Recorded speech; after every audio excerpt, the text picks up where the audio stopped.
All right, so good morning and welcome to Everybody Looks Sleepy. Mhm. Ah, it's interesting how the topics are emerging for the basics thing. They're things we've never talked about, and you know, somebody that Maria and I have both seen, not in our community, watched the last basics video, and she said right away, what'd she say, Maria? Like, Um, that she was crying pretty immediately and that she feels lost, but she feels at home when she watches, and that we're changing lives and that we should know. Hmm. Mm. well, that was nice. So you should know that all of you are changing lives potentially by even being here this morning, which is important. Mm. You never know what person watching will identify with which one of you. Well, there's Mm. there's a whole variety of people in our community, so yeah. Okay, so today's topic is a little odd, but not really. Um, Maria and Sam and I are going to talk about what we hate about teaching emergence. Now, what all of you I'd like to have you keep in mind is what you hate about learning emergence. Not what you hate about emergence, but what you hate about trying to learn it. In some sense, this is an acknowledgement of how hard it is. Um, I take it that most of you at least saw the three drawings I sent out. Right. So how many of you looked at those drawings and went, "Oh my God"?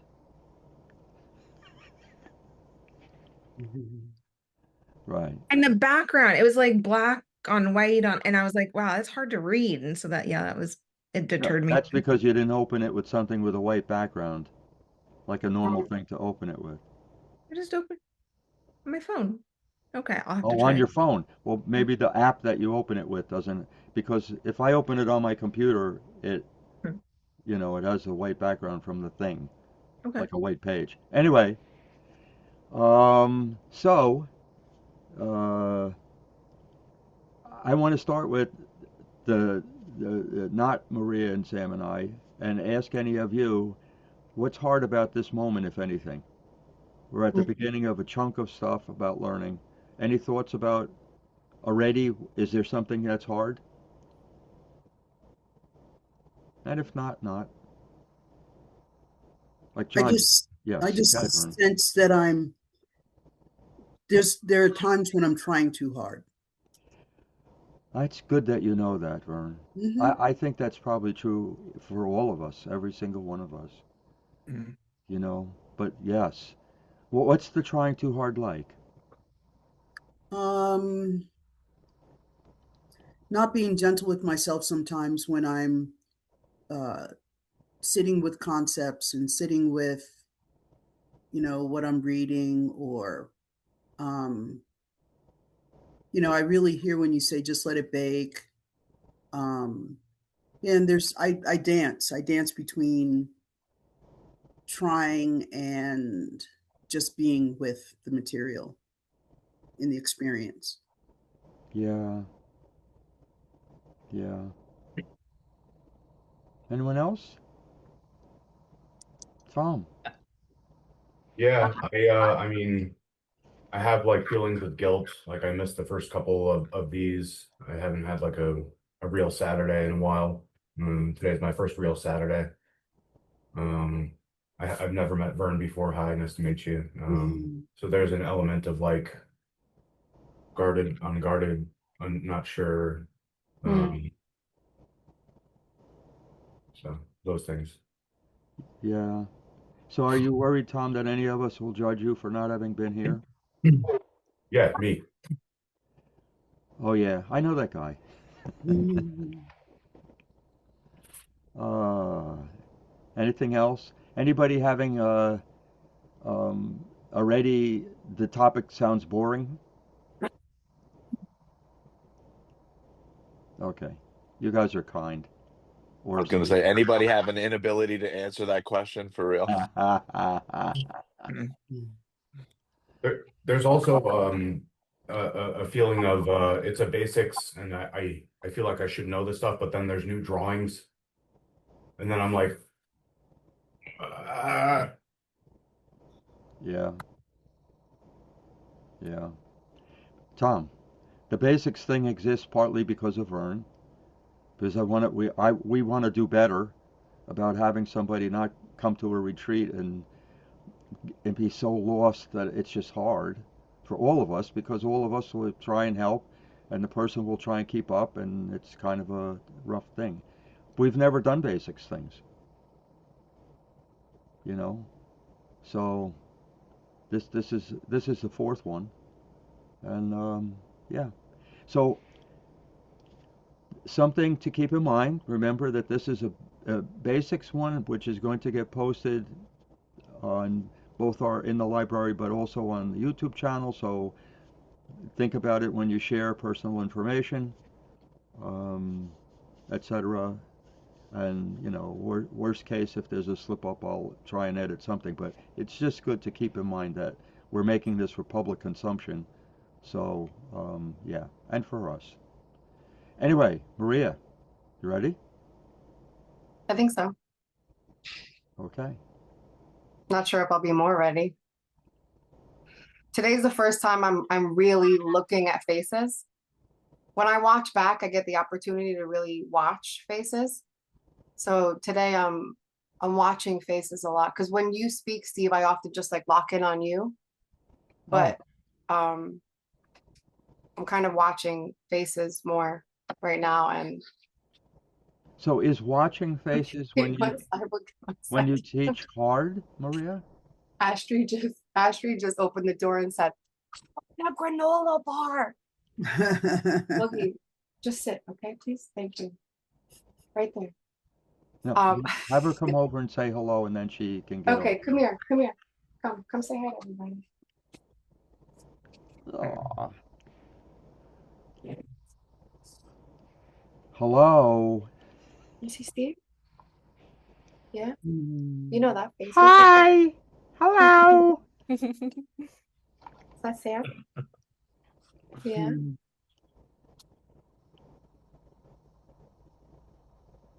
Yeah, I'm even just curious about learning right now Yeah. for her. Okay. She's got to go. She got to go. Bye, Astrid. I'll be right there. Please go downstairs. I'll be right there to grab you, okay?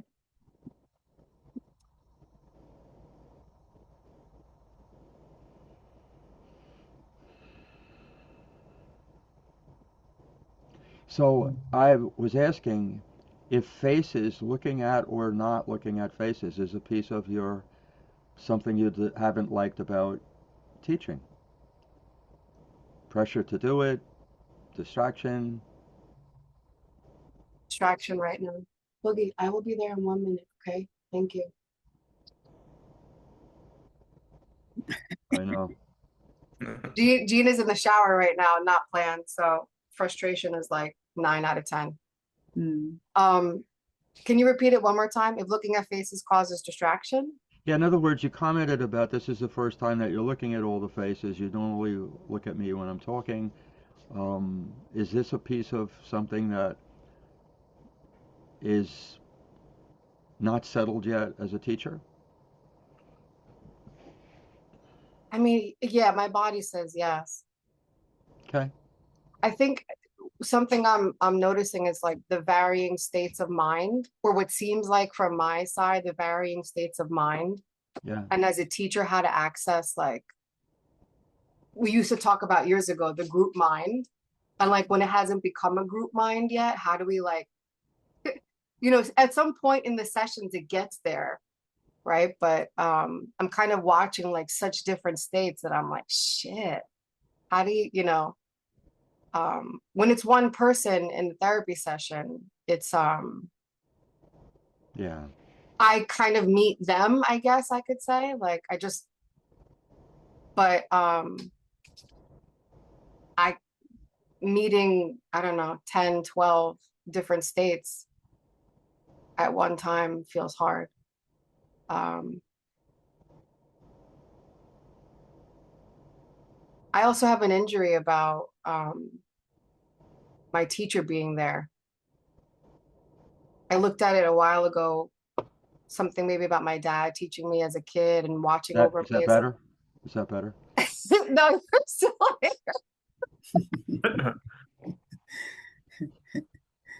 it's Hmm. like, or it's even anyone that I think might know a little bit more than me about a particular topic that I'll get, but it lives inside my head. It's not that I actually expect Sam will do it or that you'll do it. It just lives here. So it's like there's this space of I'm criticizing myself as I'm teaching the thing.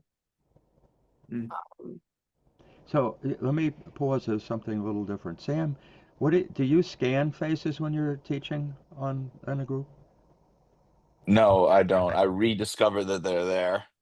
Like I don't see them at all, and then I'm like, oh yeah, there's a lot of faces, and then I'm like, oh yeah, that person's gone, or like it's more like they come back into frame.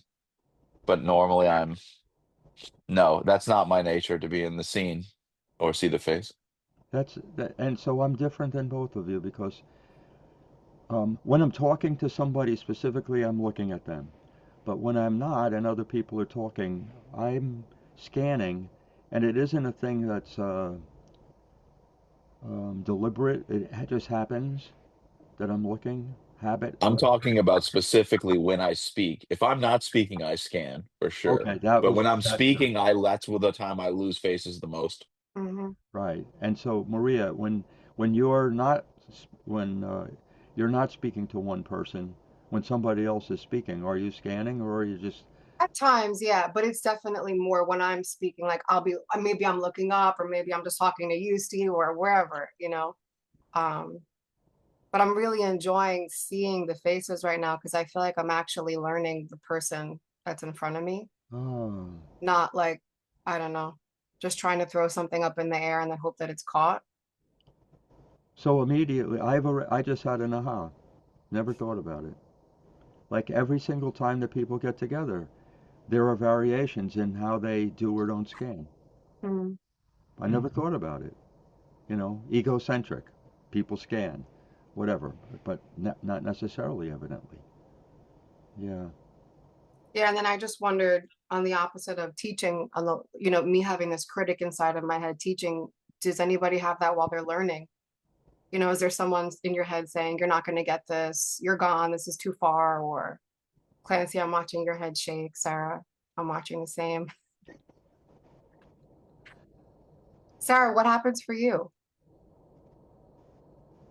Well, I have related to you guys talking about teaching because I had observed myself when I'm in group that I find it really difficult to scan if one person's talking. I find that it feels like Wow. I'm being rude or disrespectful if I look away and then try to look at the whole group. But if I'm online teaching group, I find it a little bit easier to scan as I'm talking. So I just noticed that difference. But in terms of learning, yeah, I think that the inner critic can definitely come out and talk about what if I don't know? How many questions can I ask? Am I annoying anybody? Um, yeah. Steve, do you have that? Am I annoying anybody? Do I think I'm annoying people when I teach? Yeah. I don't ask the question. I know I am. Because I'm thinking about in the book that I'm editing, you're like 50 times, you're like, I know I'm annoying again. I'm annoying again. Mhm. I think in the book it's different because the annoyance is me repeating things, and I do that for emphasis. And I don't so much think about that, but yeah, I'm going to talk about it later. But it's my turn. But the biggest piece is that these three things that especially the Jessica chart, that's what this is called. Okay, this thing isn't even complete. This was complete before socialization and worldview and scene story. Um, but this is what makes teaching emergence hard. Like a look at each of those squares is like a lifetime of learning, and there's 16 of them. And this is not even all that there are. So without, Emergence has its theory of therapy. Okay. Emergence has a guide to the practice of therapy. Two completely different things, right? The four core personality patterns, the consciousness formulas, blah, blah, blah, constellated science. And then this mess, which is a piece of the mind, and all of the parts that are in the organization, the way the mind organization organizes material. So what I was trying to do when I sent them out wasn't my usual sending information. It was my trying to get across every one of us is trying to understand something that's infinitely complex. Yeah, and Steve, even just that. So I don't know, a lot of you probably don't know how that name came to be, but I met with someone who wanted to know about emergence. And it was so hard for me to even begin to share what the hell this is, because all of that stuff is in my mind about what this is. And the person is naturally trying to understand, but condensing it and closing their mind to try to understand what it is. So her mind just kept closing and closing and closing in a way that was like, I had no way in because it was all these preconceived ideas and notions about what this means and that means. And I'm like, how do I even? And this was like 9 years ago, Steve, right? So I'm like a baby in this. And something that is hard for me that I hate about teaching emergence is like the other end of the telephone. Is the receiver really open or not? And I mean, I can do all the flips and tricks and all the things. And when they're just door 7, door 8, I keep trying.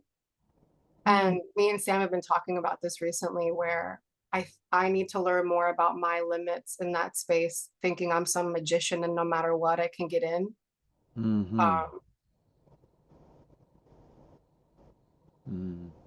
Jesse, I'm watching your face. I'm scanning. I scanned and my scanner went, eh, eh, eh, eh. Yeah. What's No. that? Mm, um, I have this in I'm seeing both sides of the coin here because I'm like there are times when I am trying to teach emergence and I'm so sensitive to the receiver that I just drop I'll say one line and then drop out. And then there are times where I feel like what you're saying, Maria, where I won't stop trying. Mm, So I can really feel both of those right now.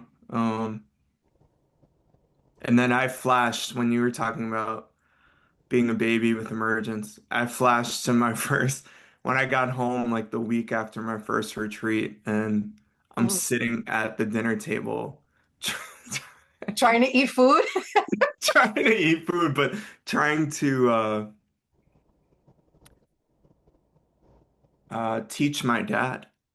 Mm, Um, mm, and yeah, I got my dad to regress, and I don't even know what to say about it, but I just flashed to that sitting at that table um with my dad and my stepmom Mary, and it was kind of in this wonder place. They were just kind of I don't know. It felt spiritual, but then I don't know, I came back down to earth and it felt unreceived, you know. mm, Yeah. Which feels like it happens to me a lot in therapy. mm. Yeah. Yes, Tom. I think with teaching emergence, there's this kind of wall. You're teaching someone that's not in this group of like, eventually they get to the where are you getting all of this information from, and you have to be like, well, there's this guy Steve. He's been studying personality theory for fucking 40 years, whatever. and there's this group of like 12 to 16 therapists, and we all get together and we study this thing. When you're teaching us, that's not there. We're all kind of on the same page. So I feel like we all have that thing that you don't have to preface anything. You know, I feel like, does that make it a little easier for you?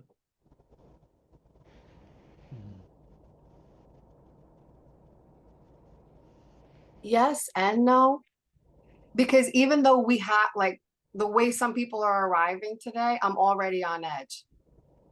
So, like, meaning their states of mind, wherever they might be, how, whatever they might be have going on in their life, right?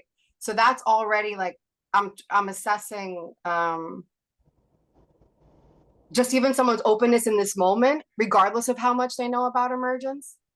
You know, like Steve and I have talked about this, like he'll be in some of his darkest days and I'll tell him I don't know how to get in. Like you're hurting so badly. It's not him, it's not me. I just don't know how to like, and I know I can fucking help in theory. I've got all the things. I just can't, you know. So yeah, Tom, there's way less anxiety about like where I could go with it or something because all of us have this language to just leap off of. But it is like, okay, but how do I access you now? Like in this moment. So, Still love you. huh? Still love you. Oh, I Mm. wanted to text you last time, Tom, but I'm missing you too much. I thought you were going to be on EU or whatever it was. And I was like, oh, he's not here. Mm. Vern, what is it like for you to hear Jesse say that? He's like 10 years in. I mean, I know it's a lot. I mean, there's such brilliance in this, you know. I'm I'm learning more and more about the magnitude, you know. And Mm, so um yeah, I just know that that's real. You know, it's this is a brilliant system in that, like I keep saying, the little piece that I do get, um, I'm applying to my life, and my life is changing. And the little bit that I know I'm helping other people. And my mm. goodness, that's knowing this little bit, Yeah. you know. Have you had a moment yet, Vern, where you were teaching something and you hated something about it, about the experience about teaching it or not knowing it even? Oh Well, yeah, I mean, I don't know. Yeah, I mean, yeah, I mean, whenever I get stuck, like, oh, I need to know more, you know, to take this further. I have times like that. And whenever I look at like the material that Steve um sent us, you know, it's like, whoa, you know, there's so much. hmm Yeah, I don't. Yeah, do I hate it though? I guess This is the thing I'm trying to work on with you, Vern. you know, Yeah. I hate So not know. I hate not knowing. I hate Ah, not ah. completely tapping into the brilliance of all of this. let, You let me know? just say something about what you're saying, Vern. Not about you, but every week I learn more. I just learned something about, getting on that I really hadn't thought about, people scanning or not scanning, etc. Um, so uh, last week I started seeing how being seen first or story first affects the process of learning, and I have been writing already, how we recall things, and recalling things are the one half of the learning. Not just memorized or repeated or parroted, but repeating something back that has meaning. And I realized that um, I have said it many times that I am often surprised when I read something in one of the books that I wrote. I can't remember saying it, or somebody will say, "Oh, this part," and I don't remember writing it. And I realized this week why. I realized that when I write, I constantly start from the beginning of a chapter or whatever, and I read forward as I write because I'm story first. So when Mhm. I write something, I learn it in the context of a sequence. If I'm not in the context of the sequence, I don't know it, and I'm the one who authored it. Mm, But what does author mean? Okay, I literally wrote it, but all of you should realize that does not mean that I have this kind of encyclopedic access to everything we talk about. I do not.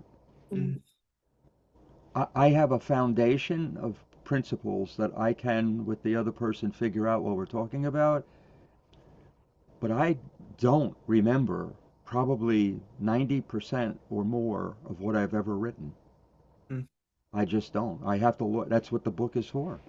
So if all of you feel pressured to remember, etc., realize what I'm saying about me. I can't remember it either. The difference is that I have the aha about the essence where it all came from, each piece, and so I can figure it out a little with given a little, whatever. mm, The second thing is that I realize, and I don't know this because that's not me, how different it is for a scene first person who chunks everything.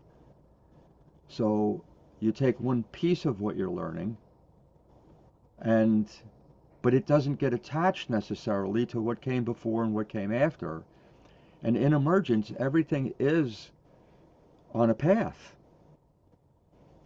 working out from something. That was why I sent the third this thing, which is a sequence of pieces, which says this is what this is the underpinning. This is what Tom would have if he was had to say to somebody, well, in order for you to understand this, you'd have to work your way backwards through this list. And the list starts with how you measure qualities and existence. Okay. If I said right now, please don't hear it as a test. Okay, how does emergence measure qualities and existence? John, what would you say? mm. Look at Sarah's face. Look, she looks like she's being tortured. Right. So, Sam, how does emergence measure quantities and existence? I would need to think about it for a while before immediately I'm having a precision attack. Like I could probably say something about it, but I would be really unsatisfied with what I would say. Okay, now But everybody, yeah. it does drive some desire to learn. Like, oh, okay, I would like to be able to answer that precisely. That's the beginning of everything you would learn in emergence. The question, Mm, which that chart can be helpful. Quantities, realize, right? Quantities, not qualities, quantities and existence, that something exists. Okay, so watch when I say it and watch how all of you already know this, but you don't know it. As the foundation, the starting point, the dot in the center of the entire emergent circle. Tipping point based measurements. Oh Now, man, I just had the Jesse effect when you asked me that question. of It's course you so do. interesting. I wasn't thinking about how, I don't know. I heard something different in the question. What did you hear, Sam?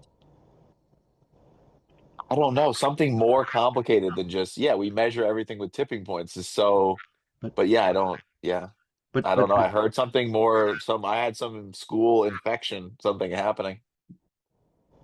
but now think of the idea of when I said tipping points when this plays back, and you can watch everybody's faces. Notice how nobody had the pleasant surprise, except Sam maybe, but Sam was surprised that it was so simple or whatever. But the pleasant surprise, like that's at the heart of every single thing that you want to learn about emergence. If you don't start there, if you start after the measurement, then you won't learn it. You'll be able to say things about it, but you won't learn it. In other words, if I say something about what Clancy's thinking right now, well, first of all, it's invisible, right?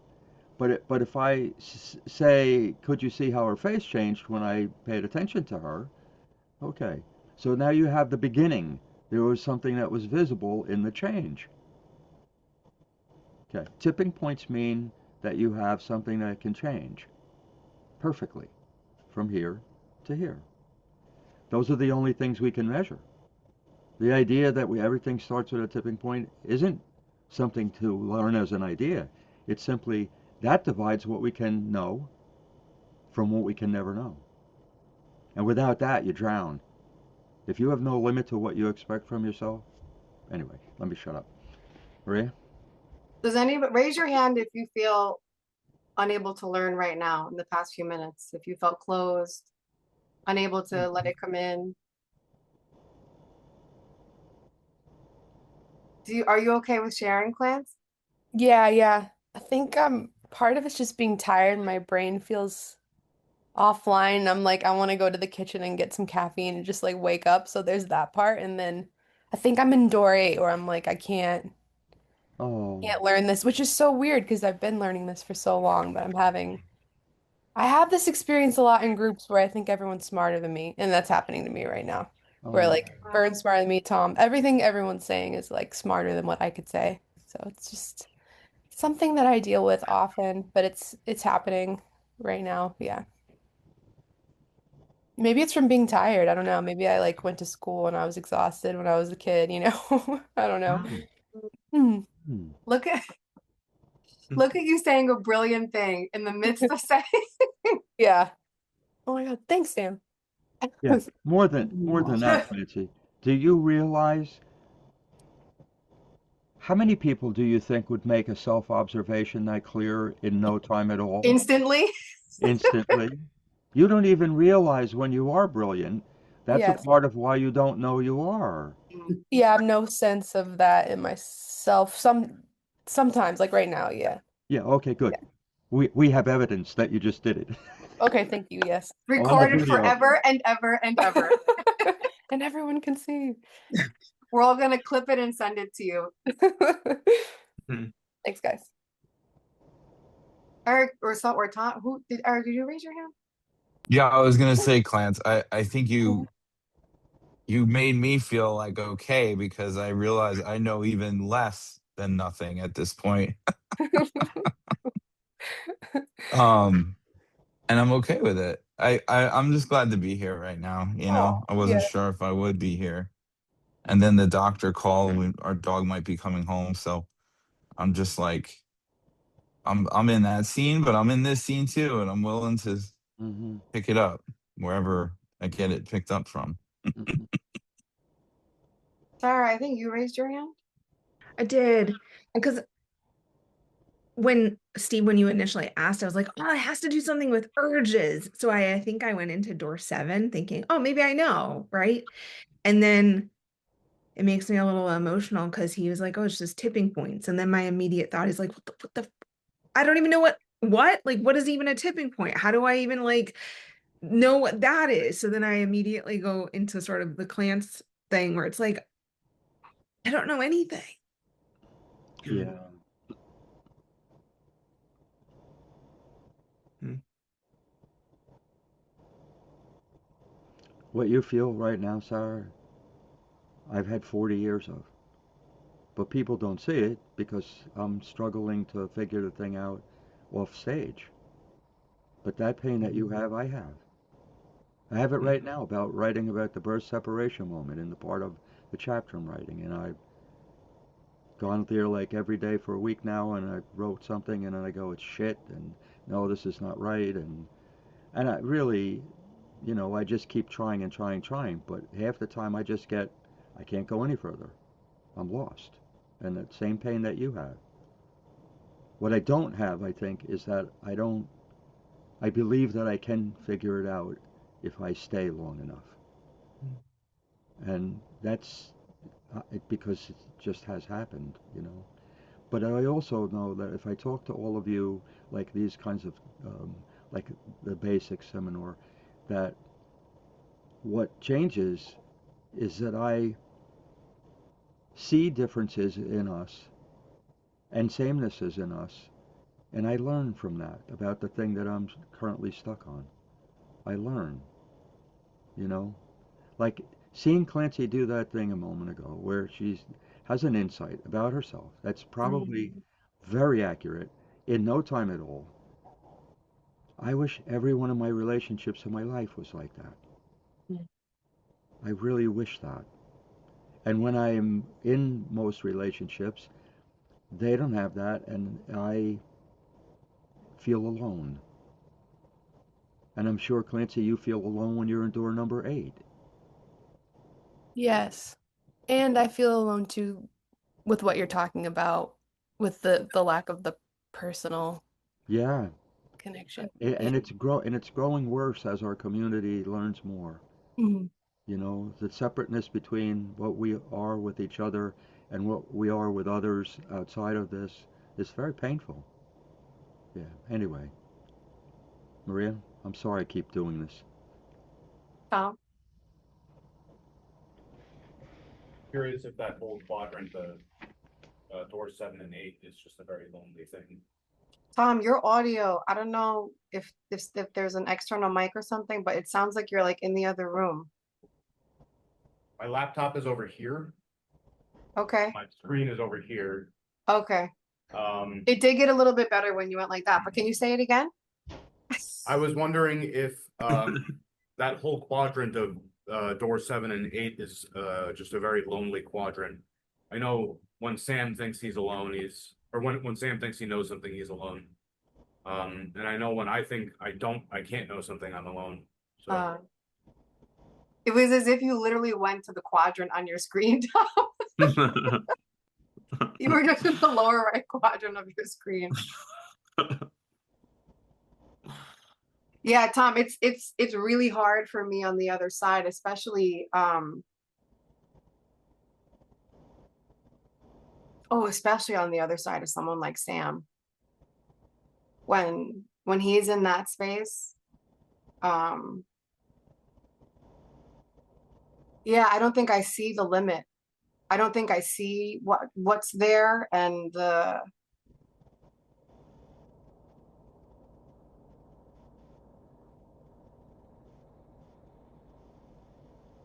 pain of both sides.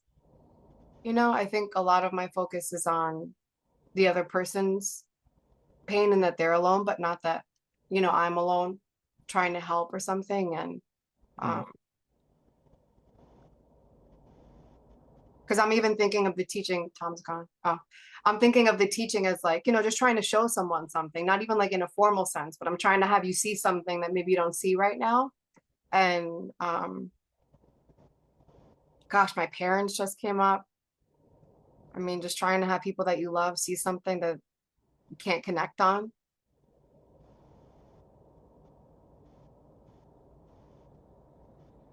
Yeah, sorry. That feels like a meta wound or something, or meta pattern of just, wanting to be understood. I mean, I don't even know if it's teaching. I feel like it's like even behind teaching. Because when you said the thing about parents, like Hmm. I instantly was like turned 15 and felt like I had the wrong parents. Like if I had the right parents, they would have got me. They would have Wow. knew who I was. They would have knew about me. Instead, they were trying to get me to be like all the other people in the neighborhood who were gonna, become successful, you know, Americans or whatever we're supposed to be. Well, in so many ways, like the first teachers and the first students are the parent and the child. I don't realize, all day long the amount of teaching that I'm doing, and Mm. not in a way of like, not in a way of, some formal theories. Steve and I talked about this recently, where we were at a farmer's market and this goat farm brought baby goats, and some of them were like 2 days old, some of them were like a week old, and my knowledge as a teacher got so tested. My daughter, you're allowed to hold them. They allow you a few minutes to hold the goats. And of course, my daughters want to run to this farmer's market and hold the goats. And Lissetti seems to somehow get this body first goat, Lissetti's body first, and the goat is like falling asleep on her. Ashley's mind first. She gets this mind first goat who like can't get its legs. And she's like, Mommy, what's wrong with this thing? I want the other one. As we're walking away, I don't know. In my mind, I started to say, because they kept talking about the goats and what they were like. And I wanted to say, yeah, Lissetti, you got a body first goat that's like you. And I said, body first is too far. I said, Lissetti, you got a goat that's like you. And then Ashley goes, yeah, and I got a goat that's like me. I didn't even go there with her. She just saw like this thing. And I said, yeah, you have different personalities. And I'm like my inner teacher is getting so tested because I'm like, how do I break this down into like the most basic thing possible? Personality is even huge, but I just put it out there. And they're like so curious. Hold on 1 second, Sarah. And they're like so curious going back and forth. And in that moment, I'm watching myself be the teacher. I'm watching the students. I'm watching myself be the student because I'm learning as, like what you said, Vern, I'm learning as I don't know how to do this, how to teach this in this moment, in this way to these two students, you know? Um, yeah. So Eric, when that bridge can't happen, that understanding together, that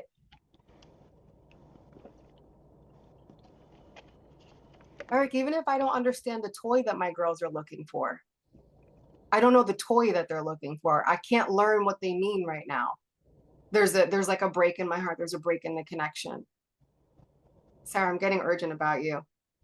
Tell me. No, go ahead. No, it made me think about different situations where I'll be like, oh, I have emergence, and they'll be like, oh, well, what's emergence? And I'm like, how do I explain it to somebody, right? And then I feel almost urgent or fearful is the right word, because I can't say like, I can't tell too much, but then it's like I can't say, oh, well, actually it's my therapist who's like leading, because then I feel like, are other people going to judge? Like, you're in a school that your therapist is leading, but isn't that like a dual conflict? Like, it's like very murky. Or sometimes if I try to talk about character types and somebody's just like, oh, okay, and they don't ask any more questions, I think, all right, maybe they're not that interested.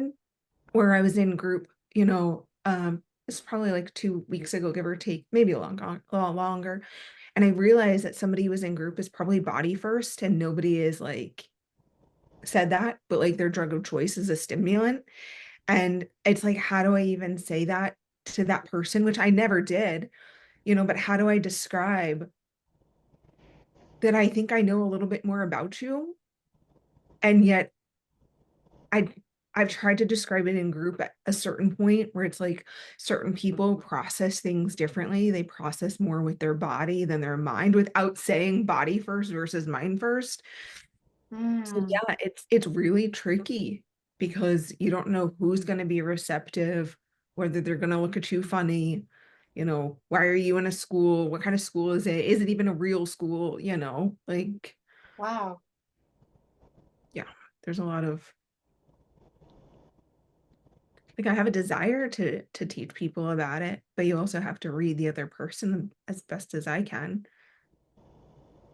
or hide it sort of, I think, in such a way that you can talk about it without saying the words. Eric, I'm looking at your face. Sarah scanning. He said, he was like, what was that about? Oh, hold on, Eric. Okay. What's happening in you, Sarah, about his body movements?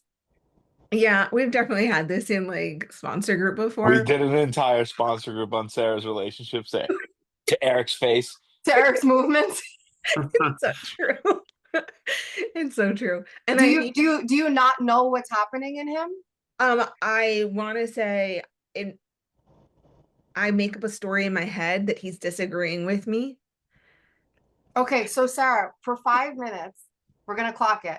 5 minutes. I want you to write down whatever you're going to door 7 about Eric, and not staying in the you don't know. I don't know.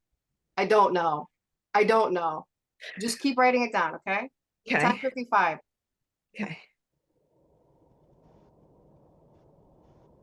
I got the two J's on the opposite sides of my screen with like the same energy right now. I got John and Jeremy.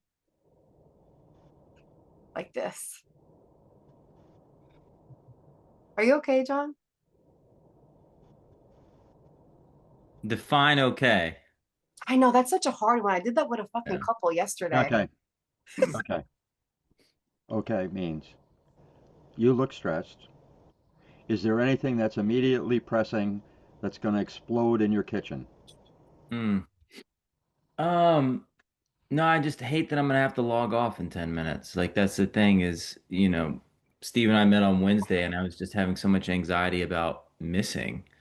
And Mm, it's like this is like the learning, this is the thing that like I love in my life and I don't love having to fucking, put this to the side for other school related stuff. mm, And so it just sucks that like I'm gonna have to leave in 10 minutes. Because I wanna be with you in this, Maria. I want to be with Sam. I want to be with everyone.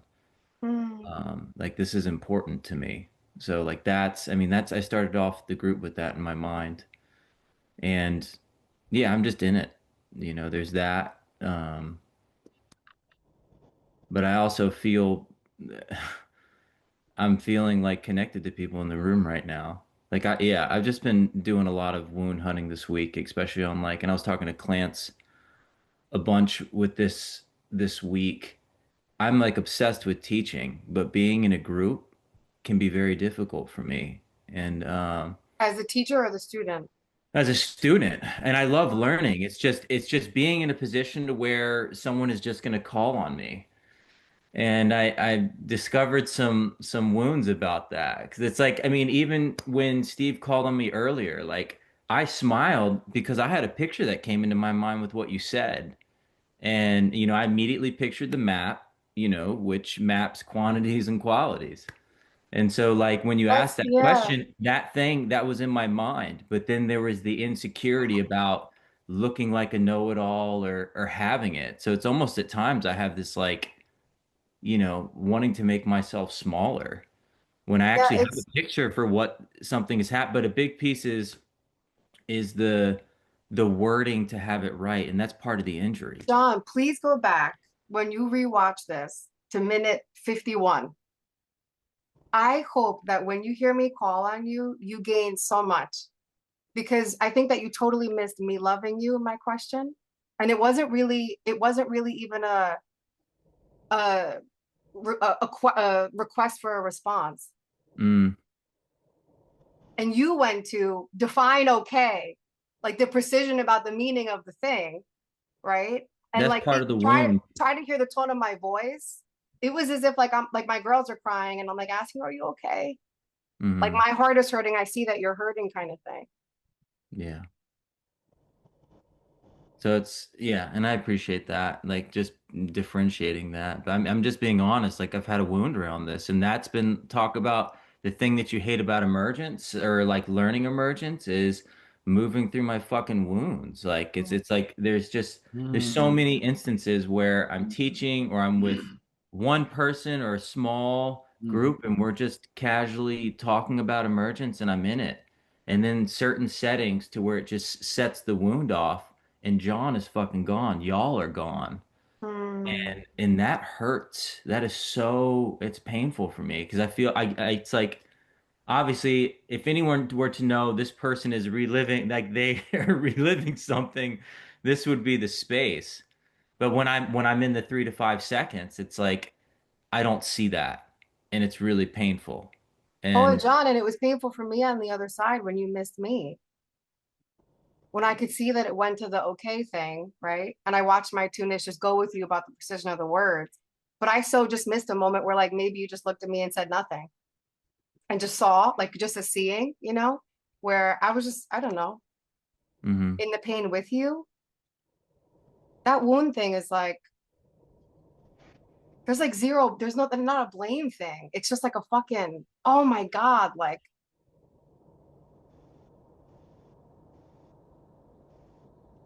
I think probably my hardest days as a therapist, Sean, are the ones where I relive the most wounds as a teacher. It's not even like the content of the stuff of the client. Yeah. Wow. Sam, you look like you were gonna like jump off the table. Well, because I know John's gonna leave in 5 minutes, so that's part of the thing. It's so funny, John, like you're just segueing me perfectly because I didn't think much about, I didn't really drop in deeply with the topic until I was on, and then the first 2 minutes of the group, I just like 7 or 8 things just came out and I jotted them down in my notes about what I hate. And number one that I wrote is school wounded you all. That's the number one thing that I wrote that I hate about Emergence. Just those words literally is what I wrote. School wounded you all. That's the worst thing. That's the worst thing. And that you're just nailed it completely. And well, I'll drop into it and you'll watch it eventually. You know, I'm sure immediately when it's posted you'll watch it. But that's Come on. exactly where I'm gonna start. So let me just comment before you go, John, about what's been said about, and so on. So maybe because I sent out that proof of emergence thing and it has a starting point, I normally don't think about that.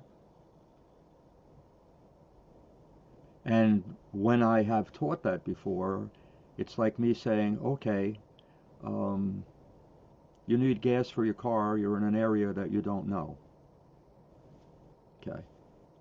And forget GPSs and all that stuff existing before them. How do you find a gas station? Because you don't have a starting point, it becomes something that's 100 times more difficult than if you knew where you were. Which then you can figure out, okay, I'm here and I want to go there. What does this mean? Well, like what Sam said, um, in some sense, he's starting from the middle, in a sense, by saying nothing wrong, but starting from the middle about, we all have school wounds. And I say that only because in emergence, well, what's a wound? But if we don't say that, then what's a school wound? And I'm not finding fault. I'm simply saying this is very difficult because we all have language and none of our normal language is as precise as emergence. And it's not precise because it's better, it's precise because we can't understand something this complex without having a real definition, and we can't have the definition without measuring a quantity of something, you know? And um, so where do you start with this, And I think, John, you're starting at a point where it's very fundamental. Like what you're saying now is where it needs to start. You're starting from the human piece. You're starting from not only that I don't know, but you're starting from where are you? Mm. Where are you? That's the real starting point for all of us each time we get on and throughout the whole thing. Where are you? Like Clancy's saying, another smart thing she said, is that she's in door number 8. You don't even realize, Clancy, how smart that is. Okay, what level of teaching occurs in our community? The answer is postdoctoral. I don't think any of you really takes that in. I don't even know how many doctoral degreed people could understand half of this. This is so complex, and yet the complexity is what Sam referred to when he said the Jesse effect thing. It's so simple, it's hard to learn. It's so obvious when you hear it. You don't. You think you get it because you hear it and you get it in that moment, and then it evaporates. 7 seconds later, it's etch a sketch pad of your mind just goes beep. Anyway, Maria.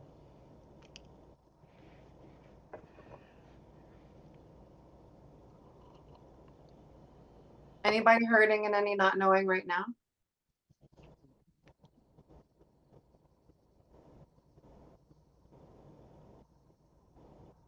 I'm hurting a little that John's leaving. Oh, Is my sound better? yes. I want to go do his homework for him because I'm so codependent. Do you want me to kill your teacher? I'll kill your teacher because this is the assignment that I got a 0 on, so I would love to Oh kill your no, Oh Claire. Lord. So yeah, I'm feeling extra anxious for you, John. Oh Mm. no. Yeah. I might stay one more hour. Yay. Hold on I for can't one get out of more the day. connection right now. Ah, One Thank of you, the Maria. Mwah. one of the things that's coming up for me, and this is something I've been thinking about a lot. Um, School was actually my safe place, Mm. and I guess I'm wondering, is that unusual? Um, school was school was the teachers were kinder than what I got at home. I was seen in school. Um, my socialization was such that, I was a good girl. And so, yeah, I'm just becoming aware that school was, yeah, my safe space. I'm feeling really emotional talking about that. Mm.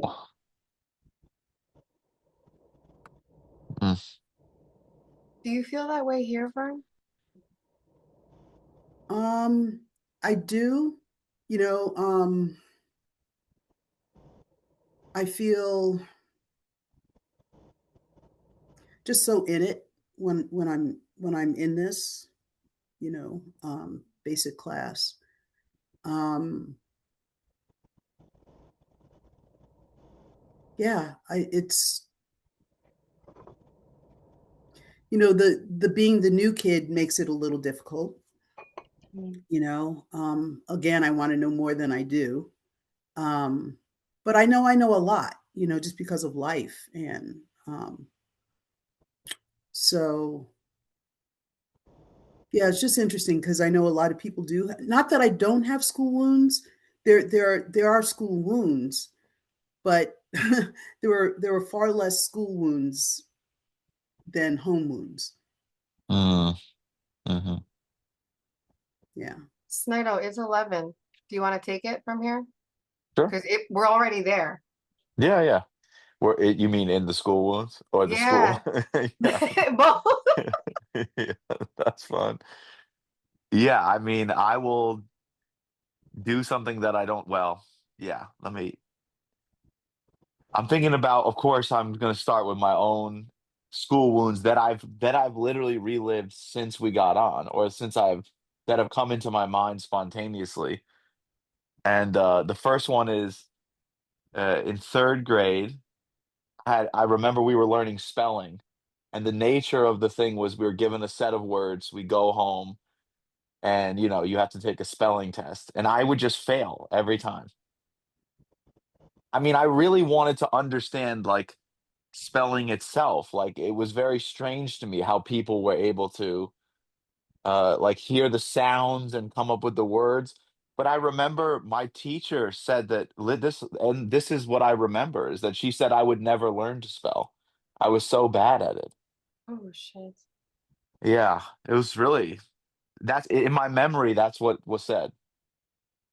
Now, and this is the important part. I remember going home suffering and asking my grandma for help, and we sat there and I memorized those words, and then I got 100. Now that Mm. sounds good, except except when she said I never learned to spell, it then actually is true, because that wounded me so badly that I have only ever memorized words. I've never learned to spell ever. I don't know how to spell now. I know how to, I mean, I can say, this word, whatever, but I don't actually know the nature of spelling. And I switched to incredible amount of effort and memorization, which is a meta pattern for school related to learning. Ah. That's what most school wounds do. The other one I saw is very similar to what John was saying. I'm in seventh grade in social studies, which was my favorite class. History. I know Vern has I think a master's in history. So I think, and I maybe would have too if this event didn't happen, but the teacher was teaching, and every time he would ask a question, I would raise my hand and give the answer. And I remember a girl I had a crush on was sitting just to the right of me. And she said something like, "You always know the fucking answer," or something. She whispered to me. And I realized, and I had a big crush on her. I didn't feel like criticized. I realized that I was hurting her by knowing the answer every time. Hmm. I was hurting her. And I did not like that. And that was like the end of me speaking in class. I can't remember ever showing up like that after that. Mm. I So, know they've yeah, actually, sorry. go ahead. No, please. Are you kidding? Go ahead. The I don't know. Do you know what sight words are when kids are No. starting to learn words? Mm-mm. They learn them and they give it to you in a chunk, like the, and then what Okay. you memorize those. And a lot of teachers in education are trying to get away from that now because they Uh, don't actually ever learn the sound and how they go together. They just learn the chunk. Like mhm, I can't remember what a lot of them are. And I'm trying to get mhm. my girls right now to actually learn how they go together because some of them go together differently. A Y goes together differently here. So even just to memorize that one thing. But now I'm thinking about that wound and how it compiled for you, Saito, in the grammar, punctuation, capitalization. I mean, like, holy Everything. shit. Right. And because of how early it is, third grade, it just affects everything. And I just get to avoid that wound because of the nature of technology. It just fixes all the spelling. But I still observe myself feeling the relief when the computer just fixes the thing. So millions of those events. So I mean, my mind can go on and on with these kind of events. And school wounds are so deep. I mean, I've known Jeremy for a while. The worst fucking wound I've ever seen him relive is math. I remember me, John, and Steve hanging out, and I mean, it was like Jeremy was like being put into a pit of scorpions or something when we talked about math the first time. I've never seen him react to anything like that. Like I pictured Jesse at the earliest retreat in 2018. After group, he would run up to his room to write everything down in a notebook. Like it's just the pain of it is so infinite of those things. And here's another one that comes to mind, which is that as I'm telling these stories, how many people have had their own memory come up? Anyone? Raise your hand if you had a memory come up spontaneously. But now, is any school wound you have affecting you from sharing that, from raising your hand, from saying, I had this too? I mean, this is how fucked it is. So This is how, something. go So ahead. I want to interrupt because it's very important. We are talking about what you hate about teaching and what we hate about learning, and um,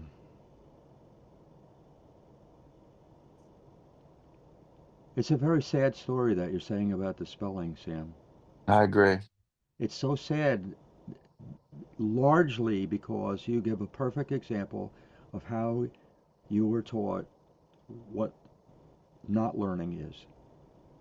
Hmm. But you were taught that this is learning because you got the 100. And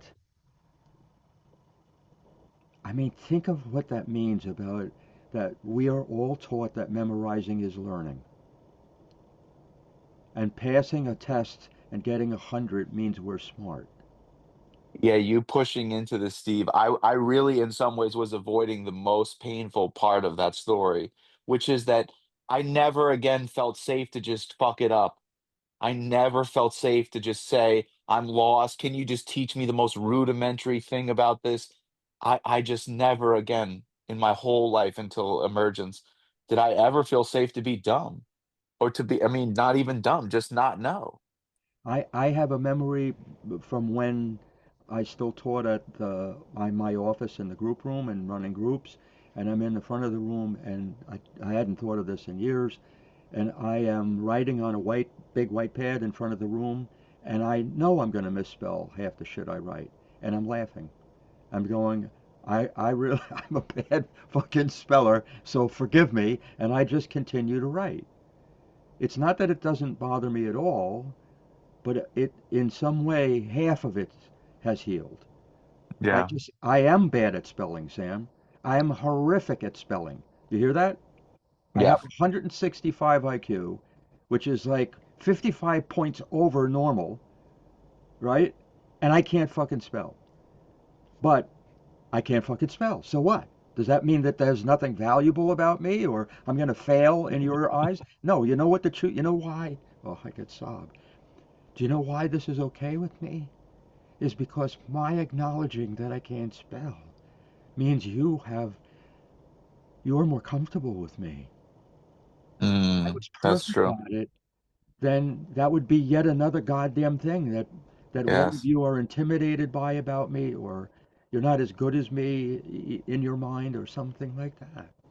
But I'm just like you, Sam, in this thing. Yeah, Except I that, remember the first time that ever got penetrated, that wound was I was watching a stand-up comedian, Patrice O'Neill, who's brilliant, and he did some offhanded joke about spelling where he was like, "Oh, I'm the worst with spelling." He's like, "If you put a gun to my head and say spell restaurant, I would say just go ahead and pull the trigger."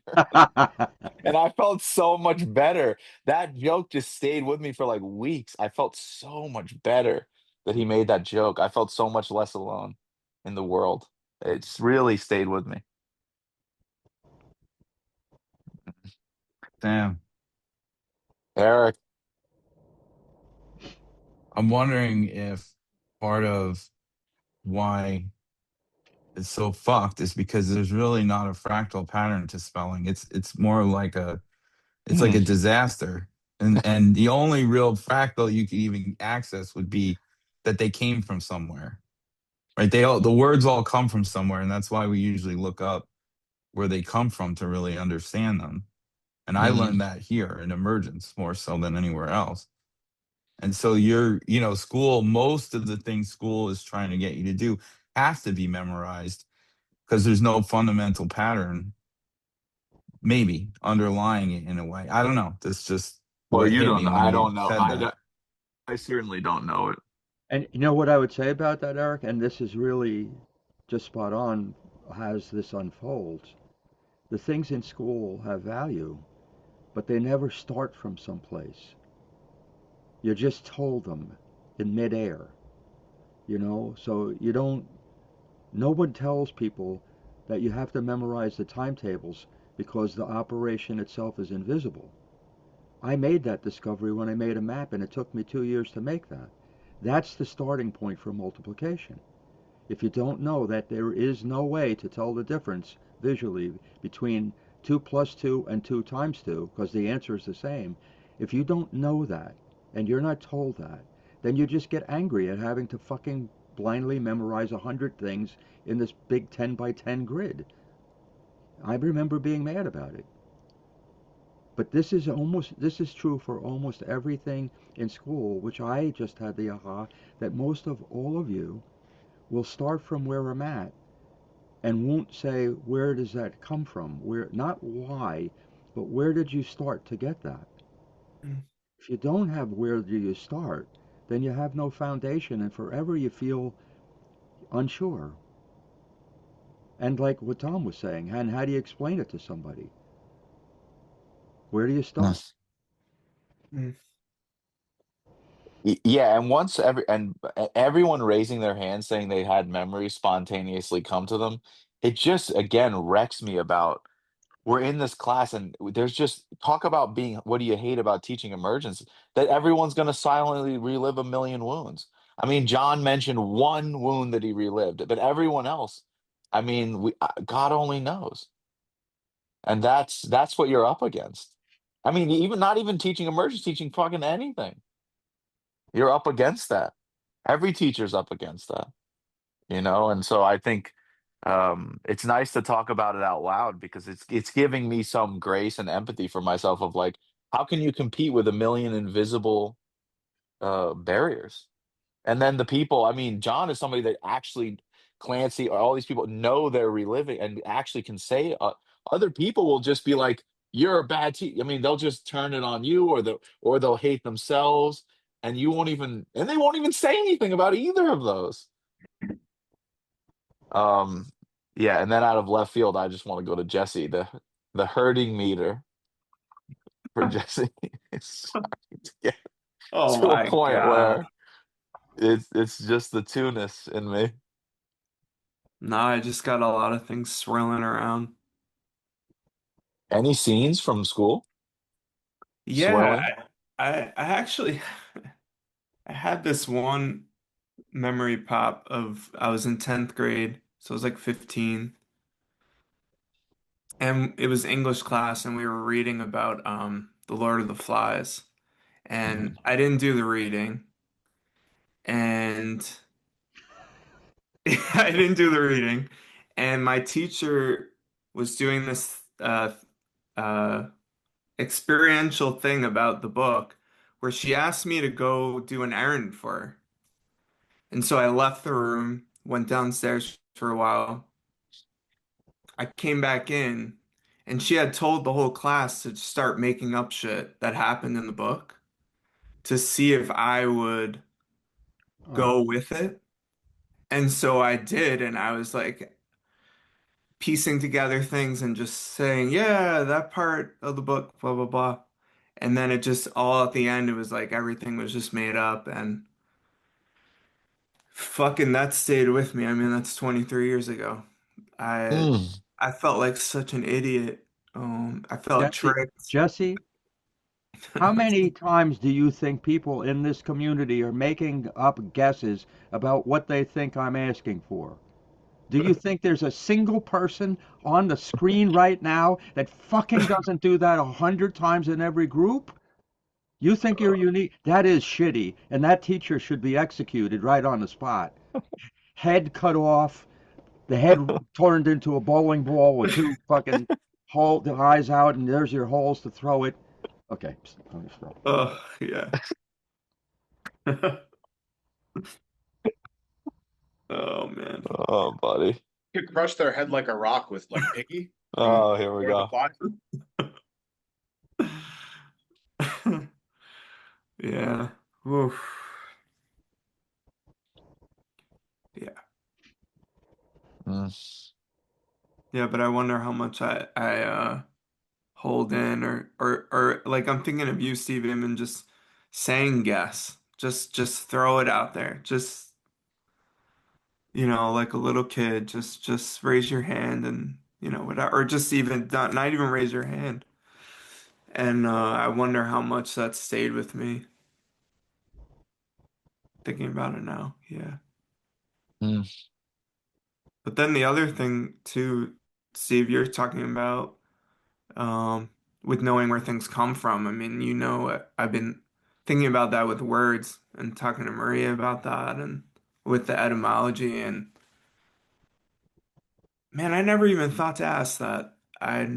It's, and it's Talk been, about what you learned because some people here don't know. yeah. So, um, I guess it started, I brought up, I was trying to learn about electromagnetism and I brought it up with Steve. And Steve just asked me straight up, kind of like it reminds me of what Sarah was saying about being asked what emergence is and trying to give an answer. Steve asked me, what do you think electromagnetism is? And I tried to fucking answer it. And And you turned into the Lord of the Flies. yes, it did. It did. And I was giving what you're saying, like chunks of kind of things that I knew, or just telling you things that I read. I didn't even really know it. And then we looked at like the origin of the words and we split them apart, electro and we looked up what electric means and it was from this rock amber and they rubbed it together and made like static electricity from it. Mm. And I don't know. And then so ever since then I've just been so curious about words probably for the first time in my life. And it's just taken me on this crazy journey because everything I learn, there's another word in it that I want to learn, and then So please, everybody, and I know I'm interrupting you 10,000 times, Sam. Oh, please go ahead. Everybody pay attention to what Jesse just said. I had the same experience, or I couldn't have said it to you, Jesse. At some point, I Yeah. had to realize I love learning the beginning points for words. What have I been saying for this hour plus? that you can't really learn the things in emergence if you don't have a starting point. The journey has to have a starting point or you're already lost. Yeah. And when you use words, if you don't know where the word came from, like there's a Greek word electric um, that means amber, and that's where that part of the word comes from. Um, Yeah. okay, I spent $2,000 on a dictionary because I fell in love with learning where the words come from. Yeah. Go ahead, Bia. I know you had some. Steve, well, Jesse, I just had an aha about the word guess. I just did the etymology. Oh One of shit. its Yeah. evolutions is from get, but not like to get something to take it. It was literally to like just to take aim and to try to get. So Oh. Steve, when you were saying like the first fundamental step is even like I'm just thinking I was shooting darts recently. Just for me to take the dart, go like this to even try to look at it is already a part. Forget about me fucking even throwing it, getting near the bullseye, nothing. Just to even like be there in the sense of just looking at it and around it. I'm like, I just had an aha about guess. Like just to even be there to try it. Forget Yeah. about actually anything that gets anywhere about it. Wow. So That's the word today, to begin with, we don't have to do it today, but the word is emergence. Yeah. mhm. Star said that thing, right? That's the word. That's the starting point. Yeah. If you can't have your own personal, clear, uh, you know, comfortable way to say the word, then you're already lost. You have no starting point for whatever you're going to say. You're in the Mm. middle of a journey and you don't know where you came from.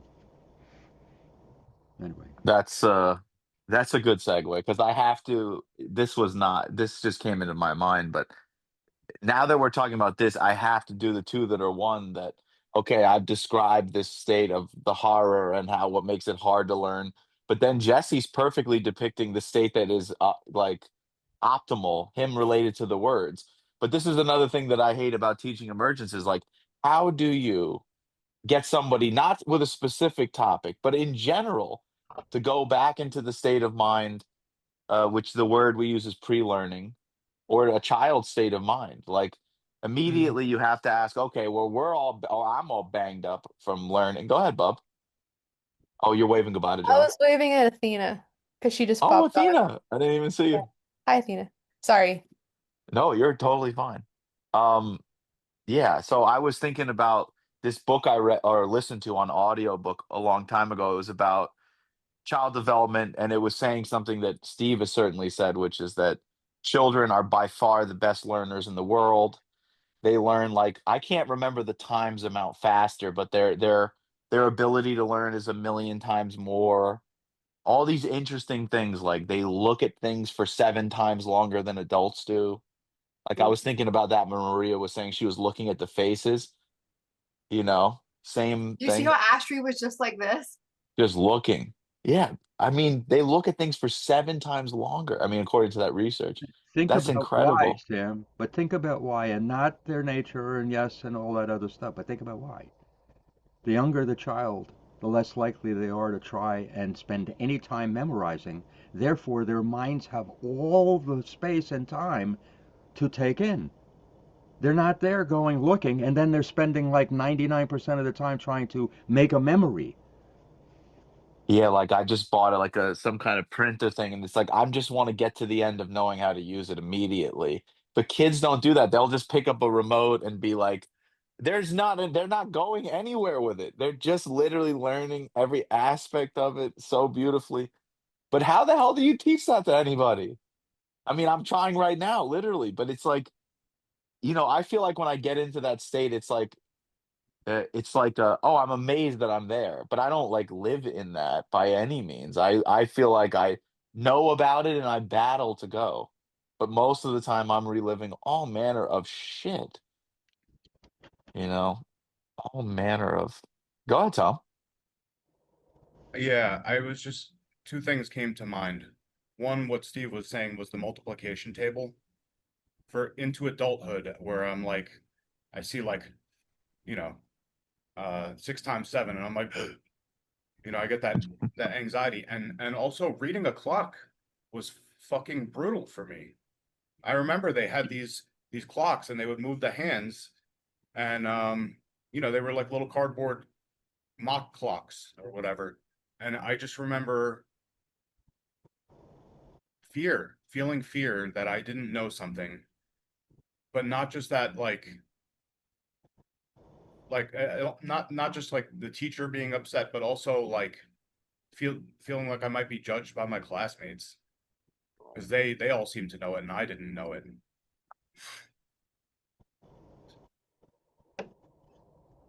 Maria, have you seen the girls be afraid to be judged by people with their learning process? Judge would be hard. I can see them not wanting to try something. Um, Mm. Especially between the two of them, it's hard because Astrid will.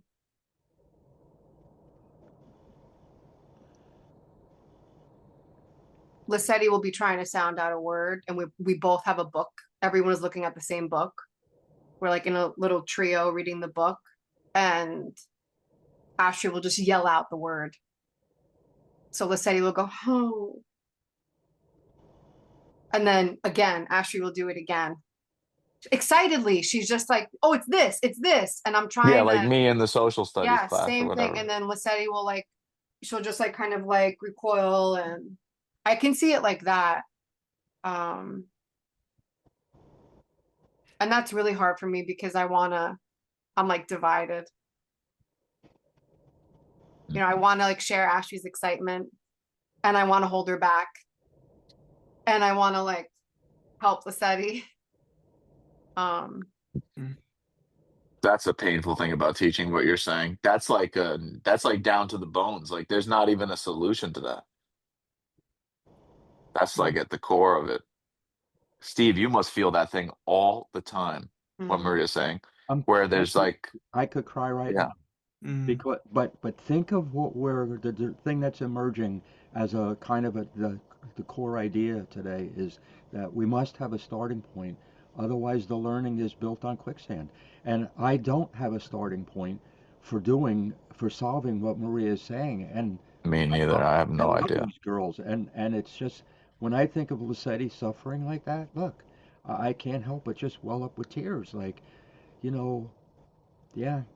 And I've been Astri. I've been her so many times, and I have not. You mentioned, Sam, that you saw with the girl that was sitting next to you that you could see it was hurting her to be like you were. And I have this very clear memory of how often I have hurt people by going too fast or by having an idea that no one can get because I just spent 3 months to get it, but I'm just spitting it out in 2 minutes. mm, You know? Yeah. I mean, and it's not a coincidence. Eric, I see you. It's not a coincidence that memory that like Clancy sharing she has a wound about being smart. Like I'm still in a classroom with a girl I have a crush on, Clancy, and I still live that feedback loop all the time. That exact one. I'm still in it. wow. I know, I thought of that too. I was like, I could be that girl. Like I You easily. are that girl. Yeah. Yeah, he And does that have a girl was crush on you. brilliant. That girl was brilliant, and I have a crush on you. And that girl was body first for And she sure. hates me.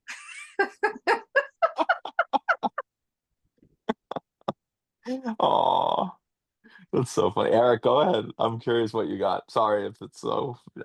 Oh, no, no, no. No, I'm like pulling together from the first hour to the second hour, and this has been like on my oven for a while, on the stove for a while. The when Sarah looked at my face and like was like, "What are you thinking?" Right? I was thinking about how often and natural I've seen Steve interact with people in public and do emergence in some way. Like to just kind of talk about something in this very like loving, kind way. And then as we move into the child like learning part, right? Like I think that has something to do with it, right? There's this willingness to really be in the scene with the person and not when it's working, and maybe it's like the speed at which you're moving through the scenes in the story, and you're not like trying to skip to the end, because the skipping to the end part is what school does. Here's the fucking end, take it. And Mm-hmm. so when I was like shaking my head at Sarah, I was, it was very complicated. I probably couldn't even tell Sarah why I was shaking my head. But the closest thing I have to an answer is how fucking painful it is to try to give the end to people and be like, you're a two. When they when there's like this whole, you have to like come up from all this stuff to get to the point where that means something. And so yeah, that was, those things were all kind of jumping around in my head, and I'm like, they started to turn into soup. So Mm. Jesse. Yeah, yeah, just a quick, I have a quick thing with that, Eric. Like, I used to do this thing when I was teaching clients about what you're saying, like jumping to the end, where I would just get out a book near in my bookshelf and just read the last line of, or like last couple sentences of the book and just be like, does that mean anything to you? And just kind of go into that. Like you have no, you haven't read anything, you know. Yeah, it's just an interesting. is Haven't that thought like a about door that. seven intervention? Maybe. Yeah. But I know that Uh, pain so well. Yeah. Jump into the end. Yeah. mhm. Jeremy, what's happening to you? My mind, because you moved forward, my mind immediately infers a story about that. And so I want to. what was the story? There Well, it is a was like a. story. I want to see how close you It are. was like you want to talk or you want to be called on. That's the inference. And I'm then gonna tell you, I turned it into I wonder why, if it has a meaning at all. Go ahead. it did. I don't have glasses on, and Tom put a message in there, so I leaned forward so I could fucking read it. Um, yeah. Um, yeah, Steve asked in the beginning, actually, like I'm super tired physically. He asked in the beginning if who thought this was a boring topic. The topic breathed a little bit of life into me in the beginning. I was like, it piqued my interest. Yeah, I think the thing that I hate about learning emergence is I feel like most things that I intentionally set out to learn, eventually I reach some point where I feel like I have some foundational knowledge that feels a little bit like solid ground. And I don't know that I've ever reached that with emergence, like the scale, Hmm. like I literally feel like I'm just being bludgeoned with not knowing over and over again. And like the perfect representation of that, happened to have my phone in my hand when Steve was shooting out the emails about this weekend, and he sent them like in a row. And I was opening them as he was sending them, and it was like I just felt, and just no matter how meaningful this feels and how many like important discoveries, that shit feels painful to me sometimes, man. It's just like never ending. And I think about group, I've been thinking about today actually in this group. Actually, Clancy stands out for some reason. Like, what fucking courage it takes for us to sign up for that shit over and over and over again. And it's like, Hmm. this is what we got to look forward to. It's like so that's the thing that I hate sometimes is like, man, this shit is hard, man. For me. And that particular piece feels painful that like I don't know if it will come, but I haven't gotten to a place where I'm like, okay, I'm standing on some really solid ground It's right now. so true that solid ground thing reminds me of memorization. Like if I quiz you on facts about World War II, you have that shit memorized, Jeremy. Like Yeah. you're on solid ground. But it's a different, yeah. So memorization feels like Steve is you're making a precision. You have some, you're the precision Yes. meter. Go Yes. ahead. Go ahead. I want to know. I want to know. Okay. There's an irony in what Jeremy is saying that even though I've said several times today, my intention when I sent those three things, here's Jeremy actually trying to get them when what I intended with them is to get people to quit. trying to get them, and to see the complexity so you would like stop that shit. I picked Mhm. 3 of the most complex things I have ever made up and sent them out so that people would begin to get the true size of what you've tried to take on each time you listen to anything. Mm. Every single thing we could talk about fits into those 3 drawings in some place. Somewhere with the drawing of the mind, somewhere with the sequence of learning, and somewhere in the entire matrix of everything that emergence talks about. Okay, but I can't reproduce any of those things right now. If I was asked, can you write them down without looking? I don't have a fucking clue. We couldn't Because I even name talked a one. lot about it, I can say, oh, tipping points is the first thing on that one thing. But I haven't a clue. So what you're saying, Jeremy, this is this stuff from school where they're supposed to know stuff. You know, and how do we bypass that? I was attempting to get all of you to bypass this by saying, well, this is an infinite amount of shit. Will you give up now? You know, can you see past the bullshit teacher who fucking gave you a grade and whatever, the horrible thing that Jesse said? What a story, right? No, but yeah, the whole point And was please give yeah, in. Go ahead, Sam. I'm this group's making me appreciate more, Steve, all the years where you tip your cap to the. I know everyone's reliving this school thing right now. I know everyone's afraid. I know that I feel like is important. Like I've had urges like right now. Raise your hand if you don't want to be called on. Oh, raise your hand if you do want to be called on. See that's me just poking at the school stuff underneath. Like Can you see how few very people raise their hands either way, either Sam? way. Right. Yeah, just That's the totally school frozen. shit right at play. Yeah. Nobody wants to get, deliberately say, okay, call on me. They don't even have a fucking answer for whether they want to get called on or not because Oh, that might be wrong. and I think about if I said something like to talk about a specific thing, like, okay, teach about this, and I called on someone, how the pain would just be Mhm. of that would be like unbearable. Mhm. Go ahead, Vern. So I'm sitting here realizing how much I'm like Lachetti. Am I saying the name right? Lissetti. Lassetti. I feel like the Lassetti of the group. And it's interesting because words are, if there's a wounding, I'm also a can't spell, grammar's horrible, all Mm, those things, and so I'm aware not only of my own pain, I'm aware of the group's pain, hmm of of knowing that I'm like a Lassetti in this situation, because I see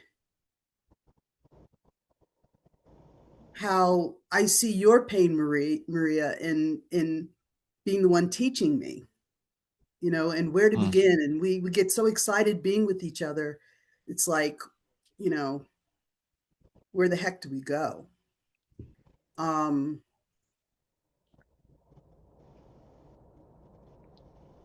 yeah, I'm just aware of that right now. mm. Yeah. There's so many ambivalences. Like one that I'm aware of right now is the thing about teaching a topic and then the different people's pain and just wanting to like be there. Like for 20 minutes straight, I've just keep being noticing John, and he looks like right on the verge of like a massive unzip. And I keep having an urge to tell Maria to be nice to him again and just see if we can just melt him all the way down. Like I keep wanting to say, Maria, call on John again and see if he can hear it this time, or say something loving to. I have a no. I know you're not going to do it, and I'm not even saying I'm right. It's just John looks tender, or he looks like in his heart or something. Is I guess how I would say it. Mm. Yeah, is Mm. that precise? So it's yeah. So Yeah, I mean, but I'm torn because that has nothing to do with the teaching of why do I hate teaching emergence. But I mean, that's another thing I hate about it is like I want to go into each person's life. I'm still stuck and I want to hear everyone's memories of the school wounds and I want to heal them and I want to, whatever. It's just Mm. that part. I don't know how Steve tolerates it because people get unzipped as shit in these groups sometimes. And like, when I first started being in groups with Steve, I didn't understand. I was so codependent. I was like, Steve, how can we not like stop and just immediately focus on that person and give them therapy? That part is so complicated, because it's not like no one gets therapy in these groups. They do. They absolutely do. But Mm. yeah, that part's really I, difficult. I, I I don't here's like that. precision. Go No ahead. one gets therapy in this group. People heal things because this is the way the community functions Yes. when it's healthy. Therapy Okay. would actually be some deliberate attempt to do the thing, and rarely do we do that. People True. heal because one of us makes a joke and we laugh at the thing, or we say we're being ridiculous in a way that isn't like something bad about us, or like me saying the thing about spelling and you, and then Vernon and so Hmm. on, and people are saying a spelling thing in the process of just talking like human beings. That's the real therapy. That's the real therapy. That's the real learning. Just talking like human beings, being personal. I feel codependent about John because I know that he's in a school, and Clancy and so on. I think Jeremy too, where the school is among the worst in the world, the most abusive, stupid, closed-minded. Right. And for a school that claims to be Christian, I think Jesus would probably throw a meteor at the school if he could, burn the motherfucking thing to the ground. Somebody as intelligent as Clancy getting a zero because she sends in the wrong file format, that teacher should have like red hot pokers inserted in every orifice. Like, come on. Anyway, sorry. You're down bad today for YouTube. YouTube might cancel us. Oh my God. That's so funny. Oh God. I'm gonna change scenes a little bit just because I have such a laundry list of things that are painful about teaching. And another one that I have that I'm really struggle with and I desperately need help with is assessing people's how much pre-learning a person has related to teaching them. That is so just to give you a scene of that, I was sitting with a client I had that is an engineer. I won't get into more specific than that, but they were teaching me about the thing they do engineering on, and he was a good teacher because he would say a sentence and then go, "Do you know what that is?" And I go, "Nope." And then he would say more sentences and he'd go, "Do you know what that is?" And I go, "No," because I have no pre-learning about the thing. But he was so good at I don't know if he was doing it from intuitive, I don't know, but he had such a good sense of what I don't know. Go ahead, Steve. I Oh, I think thought he you was raised just your going hand. like this. Oh, okay. Okay. Got it. Thank you. Yeah, he had such a good sense of all the possible things I didn't know about it, where I had made a mess of that in my life. Like I have said bunch of words to clients, like basic psychology terms, and assume they must know what it means, and it doesn't always show. Like a pleasant surprise shows, but like a lot of times I have no idea. Like I went and dropped in with Eric's class this week and taught some stuff about codependency. I couldn't tell what anyone was. I had no idea. I had so many urges to stop and ask the most basic questions to assess where everybody was at. But of course I didn't because it would have just taken like 2 hours for me to ask all the friggin' questions I would need to ask. But I hate that. I'm curious if anyone can relate to any of that. Um, Go ahead, Maria. Oh, Well, you yeah, just wait. just that I could relate. Yeah. But I think the worst part is doing that. You have to know. You have to be aware of how much you know in order to. Like I'm realizing now, the bridge. Oh, sorry, the engineer guy. He knew how much he knew about the thing. That's part of how he was able to assess how much I didn't know. But I'm not always clear on how much I know. not clear at all. I know Clancy could relate. I mean, I see Clancy teach people and she has no idea how much she knows. So she'll say things and they'll blank, not realizing how much pre-learning she has about those particular topics. Yeah. Even in the example about my girls, like Vern, when you said, you're the new kid, and when Jeremy was saying that stuff, I'm like, but it's the same thing. It's just a cycle that happens inside of me. So if I'm brought to something like my girls, I am knocked to my fucking knees about what I think I know. I don't know shit Hmm. because in my head, in that moment, I don't know shit about emergence because I can't even break it down into a few simple words. That's where I think so much brilliance comes from. It's like, Steve, I tell you all the time, in your writing, when you say the most vast, like meta theory in 5 fucking words in one sentence, I'm like, how did you just do that? How did you just break that down? There's a show that the girls watched. We watched it last night. Jesse, I don't know if Otis is in that realm yet, but it's called Storybots. Mm. Like they were teaching last night about how planets get made. The girls are 5. I'm 37. And we're all learning this thing. Like I learned what a the prototype for a planet. It was just like, but to me, not even the brilliance of like what you actually know about the thing, but the way you can make it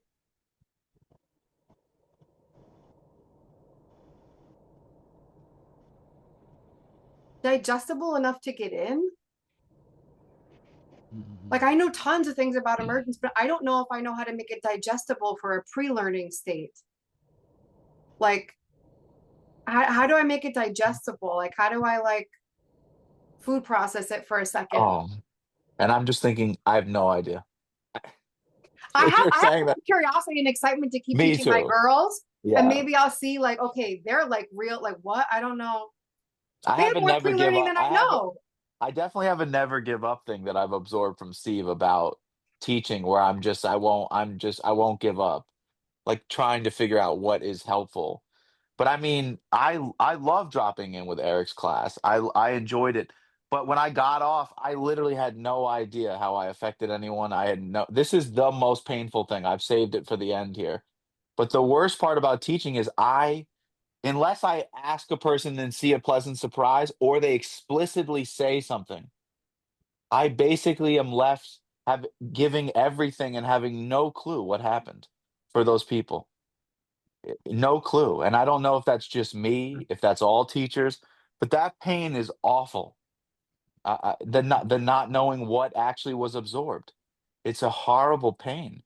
Like I would pay money to just be inside of each student that was in that class and understand what did they get anything? What did they think? Was I too, I would die to know that literally. I'm desperate to know. And I mean, Eric sent some text that was like, everybody, blah, blah, but it doesn't, it's like, whoosh, because I'm left. So, and yeah, when I got off, of course, I thought about Steve. I thought about, I mean, I thought about like, God, if someone doesn't say something to me, you know, I have no idea. Like this group, even with you guys, I have a few things that I feel solid ground, but I really have no idea what this hour is like. And I'm not asking because if you tell me, it's not going to resolve this problem for me. I don't think. But that's really hard. Okay, that got some hits. Go ahead, Mary. There's been some, me, I'm the worst at that Oh, too. Maria, go ahead. I'm a Okay. giant black hole. You even tell me the things after a group, and I'm like, yeah, okay, Yeah, it does nothing. I'll learn her one day. But there's something that Oh, is helpful. The information I'm taking as I'm telling the thing when I'm watching somebody, they're not having to say the thing, but just like a head nod or the way their eyes look or the way they're not looking. It's not like I know exactly, but there's some kind of information coming through. There's like yes. something there. But if I'm not looking and I'm up here and I'm over there, I've got like no access to. Yeah, I did text Eric about two people in that class that were nodding.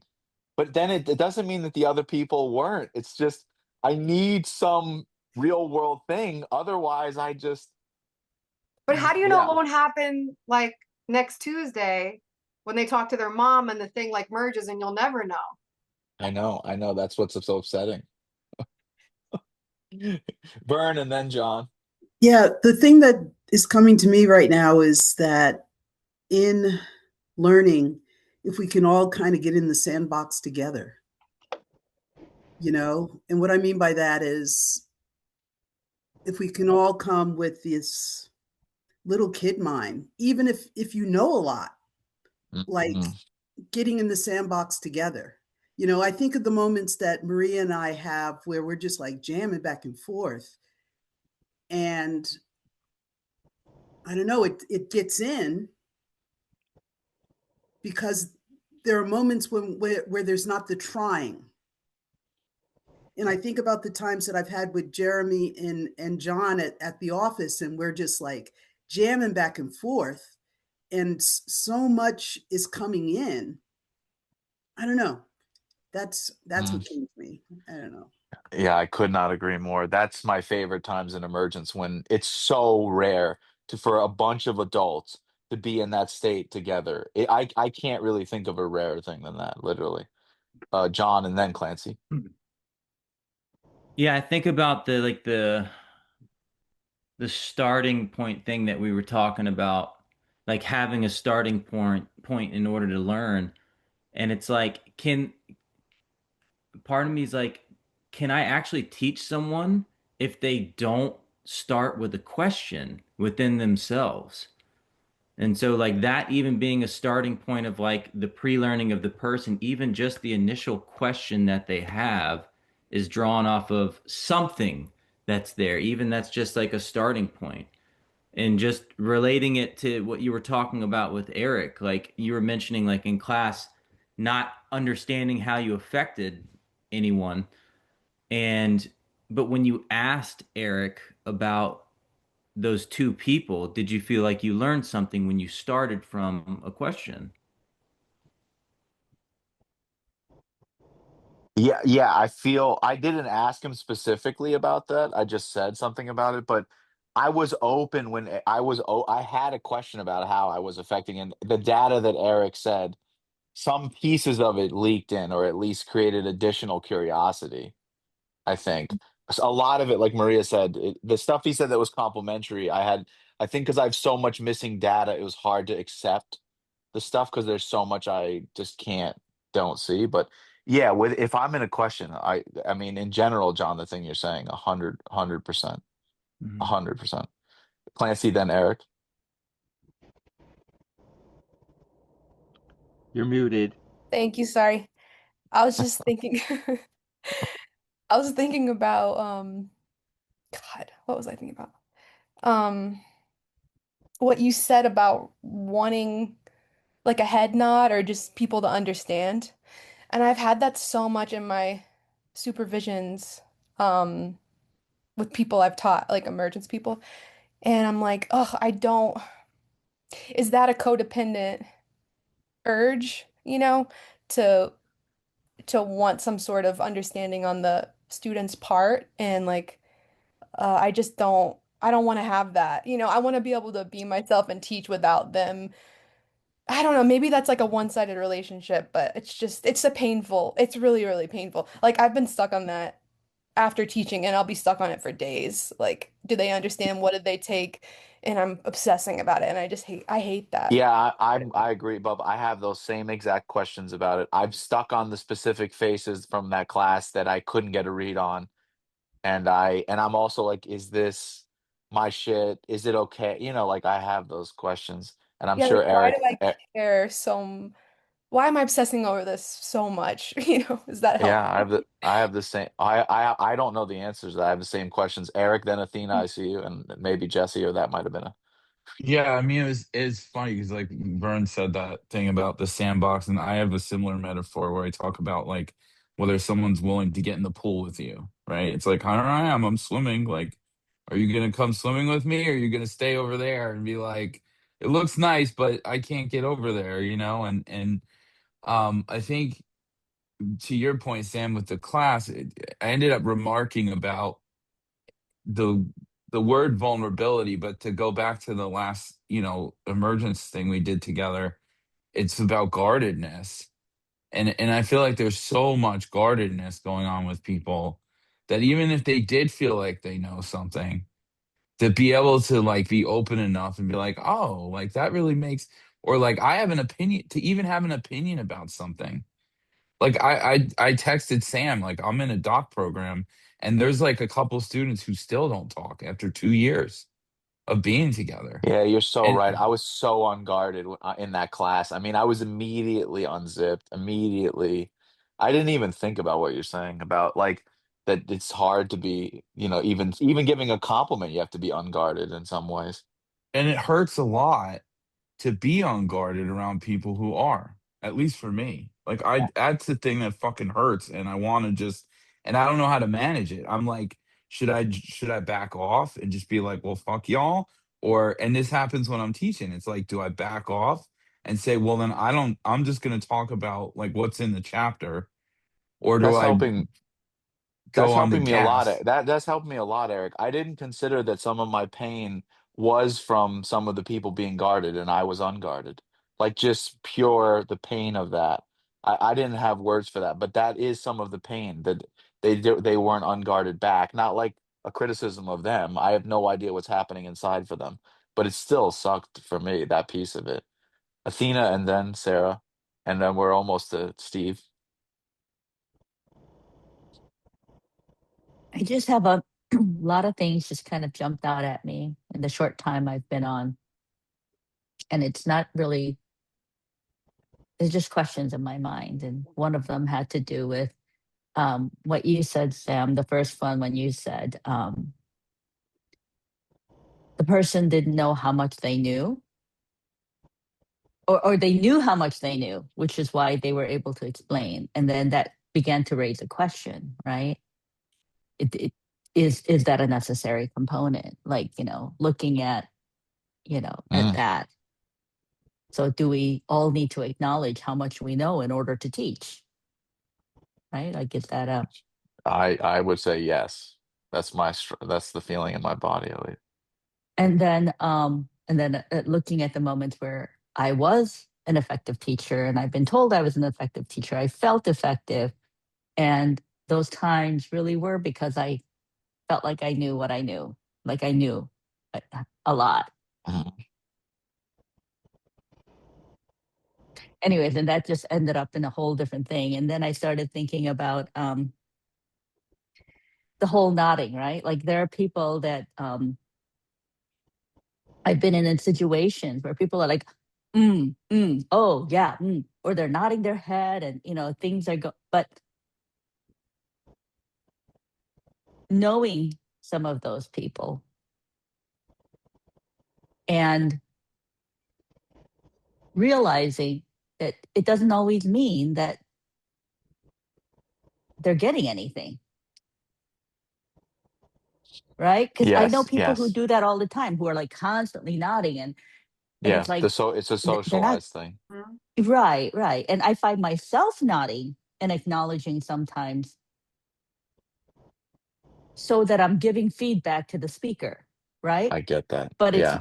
but it's a conscious thing or a Yes. semi-conscious thing. And this time, like I realized that I wasn't giving you any feedback, but I was getting so much. Mm. That's interesting, Athena. That's yes. Mm. Okay. Wow. That gave me a couple of ahas. Interesting. Yeah. I want to say one Anyway, thing before I go to Sarah. Before I go to Sarah, I want because I just was in the pain of not knowing about that. I want to say something to Vern out of nowhere. Vern, do you realize that after you said that thing of we need to all play in the sandbox together, that literally almost every single person wanted to share after that? Can you see a connection? You said this thing about I want to all be in the sandbox together, and then literally like almost every person in a row wanted to talk. And I see a connection between those things. Maybe no one else does, but I'm story. I see something there. So I just wanted to reflect that to you. I can't say for sure like it's causal. I'm just saying it seemed like everyone was playing in the sandbox right after that. I would be yeah. remiss if I And didn't that say was there the was a third thing. possibility. That was the third thing that I just wanted to say before I got off was there was something about your comment, Vern, about playing in the sandbox that set off the whole chain reaction in me. Mm. So I just wanted to confirm what Sam was saying. Yes. So, and I want And to say, stop. Every single person here, pay attention to John. He has to go. He's been anxious for aw, 5 minutes about having to leave. Mm. And we normally somebody just says goodbye. And I want to do better in this group by me at least saying, we'll miss you, John. Mm. aw, Mm. Hmm. so long, Hey, farewell. love you guys. Rock Love you, leaders and John. Friends, good goodbye. luck. Sarah, Call I me if you haven't need help. forgotten you. Mm. Go ahead, Sarah, and then we'll go, and then Steve will take the reins. Yeah, I was just acknowledging sort of the connection between not wanting to look at faces for me and not receiving feedback. So like even when I'm in sessions, like especially individual sessions, I know I'm looking up and trying to find words and I'm not looking at the person, so I'm not gathering any feedback. Mm. Um, but how quickly the stories that I make of when I see a face, what do I think to myself that means? So I'm wondering now, is that actually me being guarded? So I'm trying to prevent a story from forming. Mm. Hmm. I don't know. Hmm. I'll have to think about that. I don't know the answer to that, but that's interesting. No, it was just an Yeah. When clients don't look at me, that's like meltdown central. Like I was sitting with this guy yesterday and he just never looks at me. And it's on Zoom. And I'm just like, what the fuck? Like, is there something wrong with him? Is there something wrong with me? Like he talks like this, like the whole time. And when you said that, Sarah, I'm like, that's one of the most uncomfortable things for me when I'm in a session with somebody is that I don't know how to track that. I'm wondering if it's him being guarded too, or being able to be unguarded by not having to look at a face in that moment. Mm. Hmm. It's definitely disconnected. I feel zero fucking connection. Hmm. So I just want to say that, Sam, I don't know if I tell the story about you that when you came in for your interview for your internship, you gave me no eye contact, Hmm. absolutely none. That's And, that's vintage. That's me for sure. and that didn't stop us No, from being who we were together. no. I just I wanted still to remember say that being a very pleasant conversation. that. Mm-hmm. That's something that I wouldn't even gauge. Like I don't notice when I don't give eye contact. When we're at restaurants, Clancy's often like, you didn't look at the waiter when you ordered the food. And I'm like, oh shit, because I feel bad because I don't want to be, like obviously your Hmm. mind made note of that. You don't look like you were judging me for it, but people's minds do make note of that. Certainly with majority socialization. Can I just say, Vern, it was so crazy because I did go for an interview and I knew that I kept not looking. I would make an attempt to look at their eyes, but I knew how often I also was staring off into a corner, gathering my thoughts and like saying something. And as of now, there's a request to come back for a second one. But yeah, that socialization of like, you better be staring at them and you better be making complete eye contact. And if not, what do they think about that? So that was just a little aha too, that maybe people don't judge it as much. Unlike Eric, just kidding. Just kidding. All right, Steve, you're live, buddy. I couldn't even imagine what you're thinking or feeling. Your face is doing the thing that Eric's face does to Sarah to me. Yeah.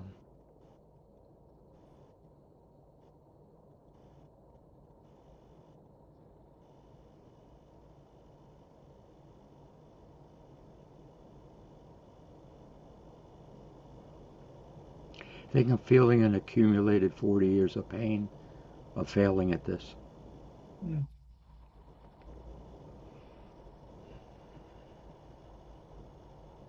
And certainly in that time, I've changed lives in significant ways many, many times.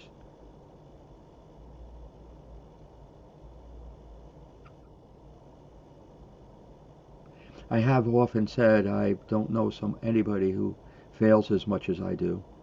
And that what that tells about me is that it means that the successes that I have are because I am so willing to fail. But as the community gets closer, which in these groups I feel that more human, I feel more space to just break down about how painful it is to try and teach, and just to have to admit every single group I got off learning more about what I didn't know. Okay, but it's painful, Hmm. very painful.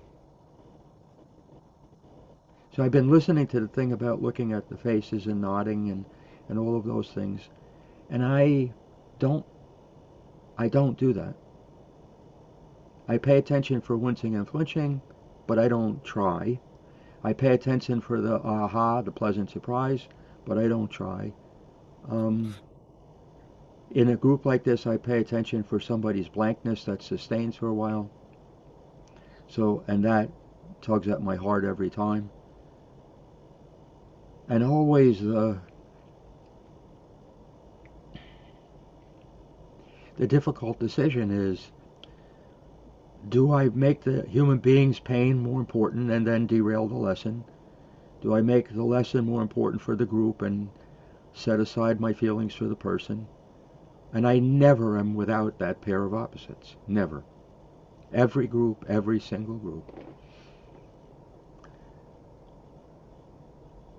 Like has been said, I think Burns said it, or a couple of people said that about the word hate, and often, that word is a very strong word, and we're socialized to not say the word, like many words, but we're socialized not to say the word hate. Mm. I guess for me, it means an extremely painful situation. And in some way, what I hate is I hate that I have no solution to these things. Um, I don't hate myself. I used to hate myself terribly for how badly I can't do these things. Then I began to realize the true size of what it would mean to teach some of these things. And as I learn that, I make the groups are more um, what's hard for you to everyone in the group.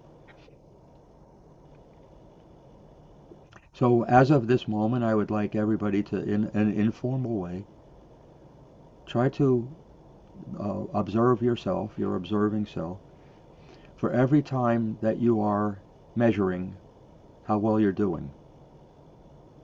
That is all. That would be the most important thing you could get in this hour. How many times are you there measuring how well you're doing? Are you getting it? Some critical voice, some teacher who did badly on a day and just sitting got indelibly imprinted into your head.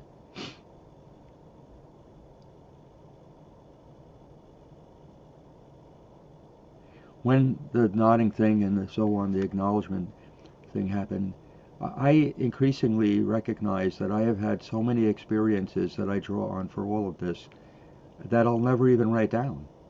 I dreamt about it last night a little bit.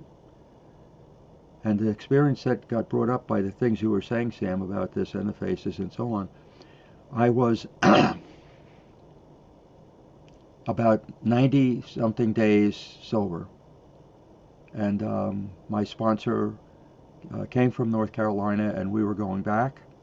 I can't remember what city we were in. Might have been Charlotte, might have been Raleigh. We were going to a gospel concert, and I love that kind of music. I have loved it since I was little. Well, in the month before that, I talked with this guy and said the reason why I picked him is because he does so well with people, and I have zero skill. I don't know when to talk, when not to talk. I don't know when I've hurt a person's feelings until it's horrible. All these things. And he gave me a exercise, which I had done in the month before that visit. And the exercise was this: go to a mall, walk slowly in the hallways, Stop, look at somebody in one of the stores, and get them to smile without going in, just by changing your face. It was devastating when I started. I was so awkward.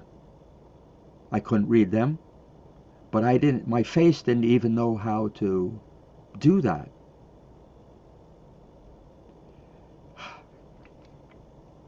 By the end of the month, I could walk down that hallway and I could look at somebody in one of the stores and I could get them to smile.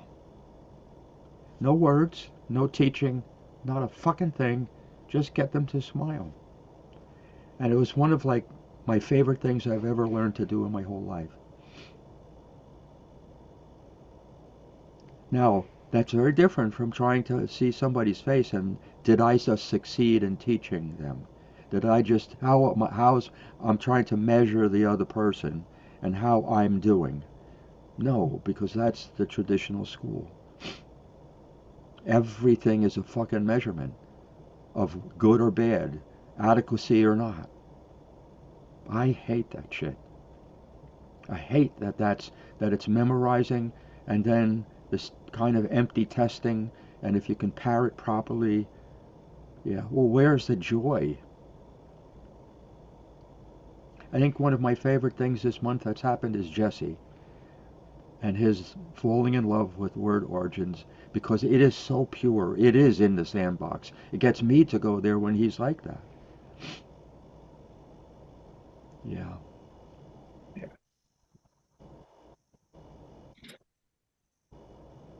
So the first thing is that I'm torn between the person and knowing how hard it is to learn, it's painful, and how do I get this idea across? I did not know when I got on, that's the starting point of all of Emergence. I hadn't seen that drawing in quite a while, is quantity and existence, and that if we start in the middle of anything, which is almost every single thing, every person who's come into the group, and Vern, you're the new kid, but you're coming in the middle, and every single person here is coming in the middle, and nobody has been coming in exactly the same way with the same amount of learning. No one. And so for me, a thing I hate is that everybody's at a different place in the learning. Not that I want it to be uniform, but everybody's in a different place, and then me being a two, it kills me. Where do I fucking start? What does it mean to be a good teacher when that's the case and it's universal? Um,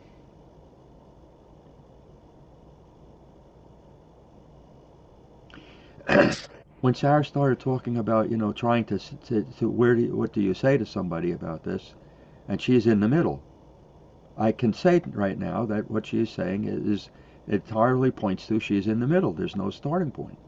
This is not me saying there's an answer so easily. It's just simply, this is a typical emergence teaching.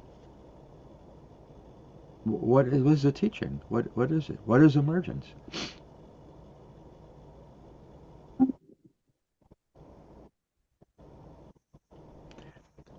The word, for me, the word emergence came from James Gleick's book from the early 90s, Chaos. And I learned and was so pleasantly surprised that there are things that don't just gradually evolve, that there isn't this path for everything coming into being, that some shit just comes out of nowhere and it emerges. There's no way to know. Okay, that's one word, one way of saying it. On the Emergence site, the original site of all this stuff, I write down what is it, and it's an aha. So an aha is kind of a very mind first person's recognition of an idea. It's an epiphany. Okay, it's usually a body first person's recognition of a spiritual quality. Those are not the same. And yet an emergence is both those things. So just think of the idea of an aha and an epiphany, and an emergence is both of those. Well, Jesus, how do you even say what an aha is different from an epiphany, even though I just said something? Just the simple thing like that. Yeah. When somebody asked me in my first years of teaching emergence, um, I said it was 5 things. If any of you try and remember this, I'm going to shoot you. Don't make no effort. Okay? My original meaning was that what was preventing somebody from picturing, I could see what was happening. So that's the emergence of a wound. There's no starting point without seeing that. Sam did it today about wounds, about learning, and so on, right? But look at how complicated the thing is that I just said. It has to break all your brains. The first Yeah, emergence. Steve, I didn't even notice that I skipped over the thing about what is a wound. I mean, I even when I was talking about wounds in school, I was skipping past what is a friggin' wound. I mean, that's how subtle it is if I'm not paying attention. And I'm doing the measuring thing, right? The quantity and the existence. And so the existence of a wound, how do you know? That emerges. It emerges in the mind of the helper, the practitioner, the therapist, the teacher, the whatever. And without that, how do you know as a teacher where to begin? Well, you don't. And even then, it's still a large guess between two or more people, right? So the first thing of the 5 is that the existence of a wound emerges. Okay, now we know something's preventing the person. It's not that they're not making an effort. They don't even know what's being said. And then, the second piece is the other side of that pair, which is the emergence of the visual material in the place where you went blank, which we call healing, but we call it an emergence, having an emergence. But there's 2 things: seeing that the wound exists and healing the wound, having part of it go away permanently. Then there's learning, which is the aha one, right? You have information that you are pleasantly surprised by for the rest of your life, but there's no learning about a subject. There's no learning about a topic. There is one tiny flake of something about a topic or within a group of learning. No one in any group in emergence in our community ever learns the same thing. You even might refer to it as the same words, but it's not the same thing. Just like the candle flame is never the same way twice ever, well, neither is what's being taught to each of you. So learning, but it's unique to the person. Now, this is 10,000 words. Everybody, first person here, is ready to throw shit at the screen. I know you're all trying. I can see it. The fourth thing is becoming more conscious in the true sense of the word. Wound, healing, learning, consciousness. And that's like the philosopher's idea about it, becoming more conscious. Your mind recognizes this thing.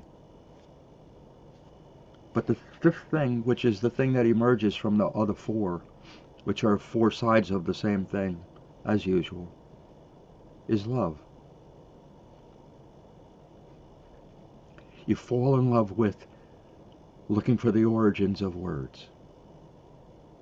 You fall in love with, something simple, something obvious.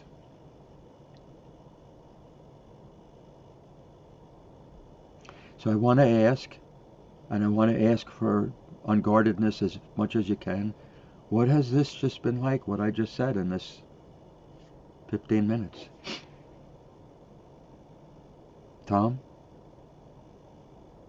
Um, I was popped a while ago, and I keep bouncing back and forth between this is too many words I need to get up and walk around to like I'm hurting people if I leave the group. If I'm not present, I'm missing things. I'm uh, potentially hurting people with my lack of a presence here. But then like I'm also hurting myself if I stay. And if there's so many words and I don't give myself the freedom to get up and move around, then I don't know, I feel stuck. So I want to say, Tom, that this is an example of what you inherited from school, which is not anything that I want. You have two choices according to this statement: to stay there and suffer, to leave and clear your head. You made a critical statement about yourself that you're not paying attention. This is all shit that school did to you. Pre-learning is just trying to expose yourself without trying to remember, without trying to get it. Just simply being here without that critic inside you saying you're not doing it well enough. But how do I teach that? We all had it as little children, but how do I teach that? Well, I'm attempting to say yet another way to you this thing. The critic that in you about drowning, the drowning is coming from you trying to get it. What I just said is, it took me a decade to get what I just said. Those 5 things. A decade.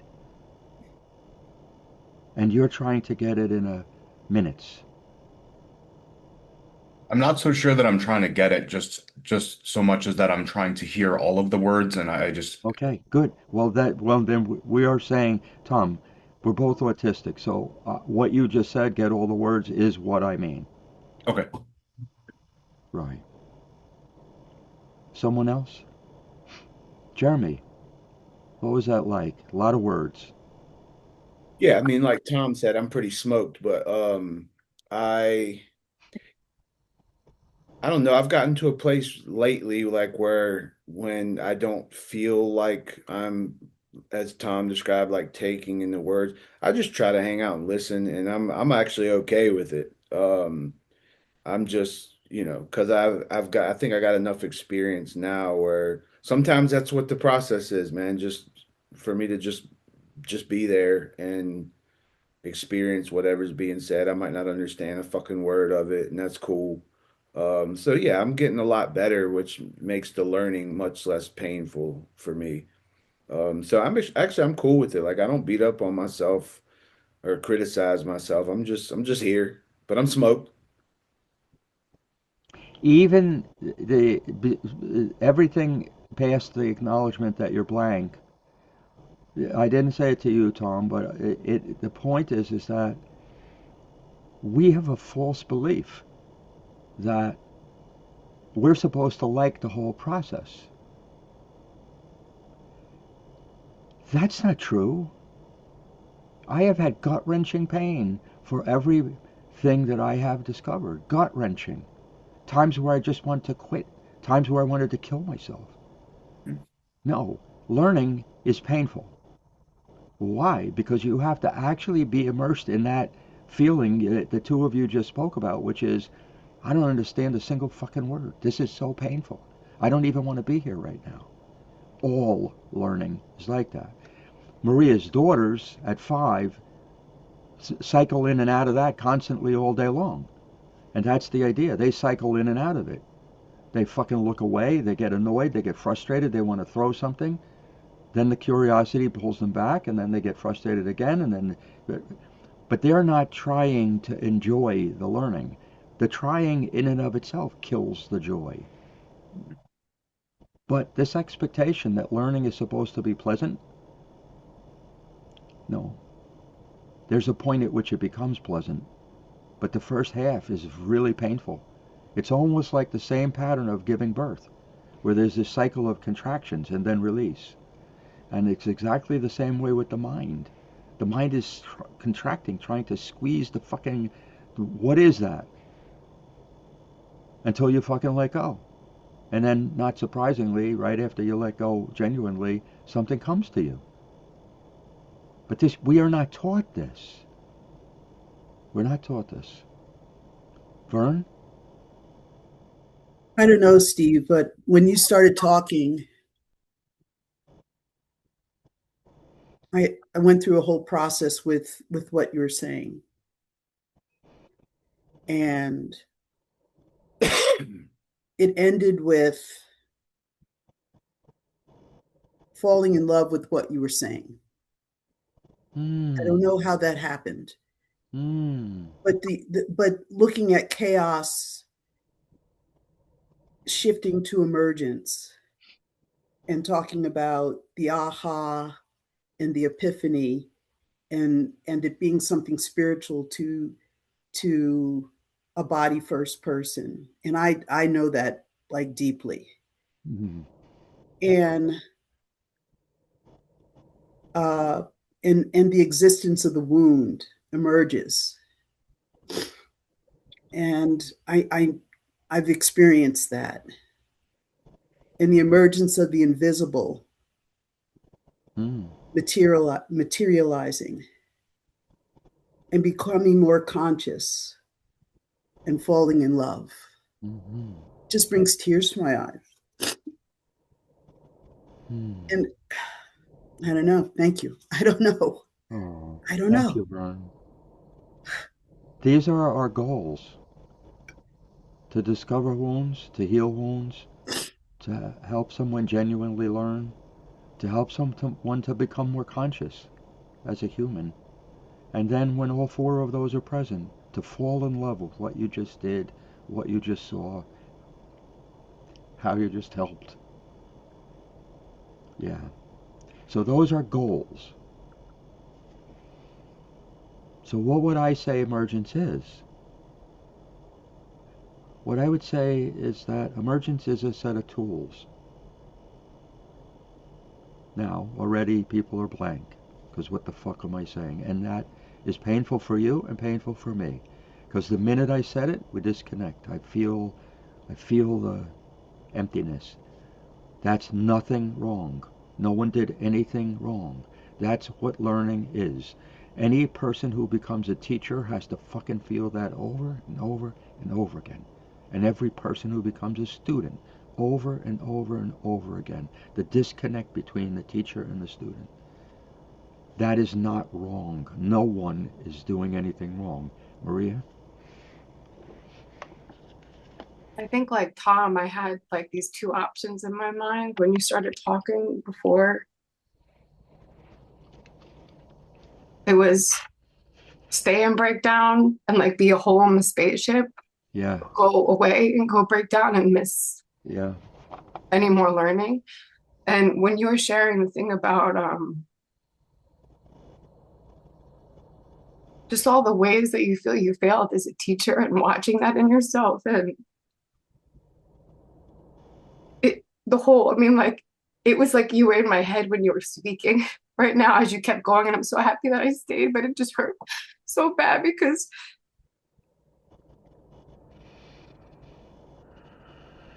I'm just constantly in that space with my girls and my mother as a teacher. I can't, like, I've never seen them so,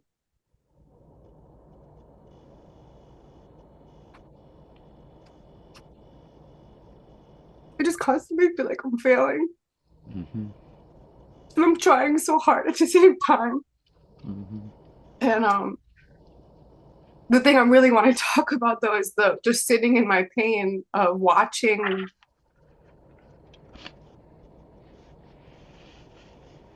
it hurt so bad and then it like healing as it's hurting, as I'm learning as you're talking. Yes. Um, I haven't gotten to the part that Vern was saying where it was like each piece, as you were saying, the wounding, the learning, you become more conscious. I'm like literally watching it happen about me as a mother and a teacher. I haven't gotten to like the love part about it yet. I would argue that you have every time that you see your daughters be pleasantly surprised by something you show them. Those moments, there's such love that gets exchanged. It happens over and over again, Maria. I saw a lot of moments of like me being a teacher about something and I'm the student and we're not understanding each other. Yeah. And there's no learning, it's just pain. Yes. Tom? Maria, did you know that when you choose to stay and break down, I feel like I can stay and break down also?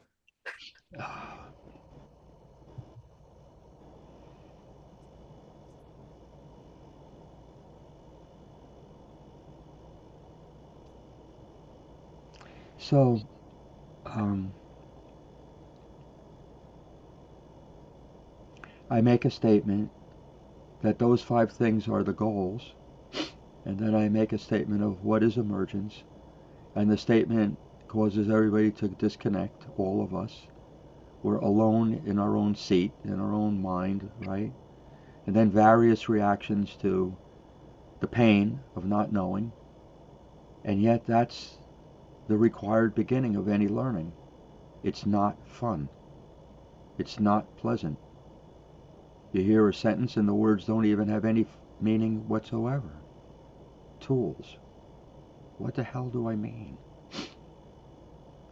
The response right now of a normal person would be to explain it. I want you to notice the pain if I don't explain it. Do you just throw it away? Do you wait for the answer? The whole world just wants to get to the end, like what Sam was saying. Like, get to the point, get to the answer, get to the, this is the thing or something, you know? Meanwhile, that guarantees you know nothing. You can just repeat bullshit, meaningless words. At almost 80, I keep a more personal sense of how much time did I waste in this day. Not how much time did I not accomplish, that's not it.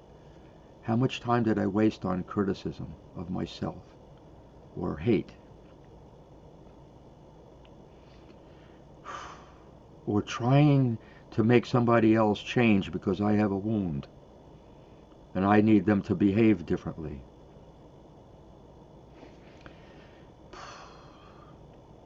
Yeah.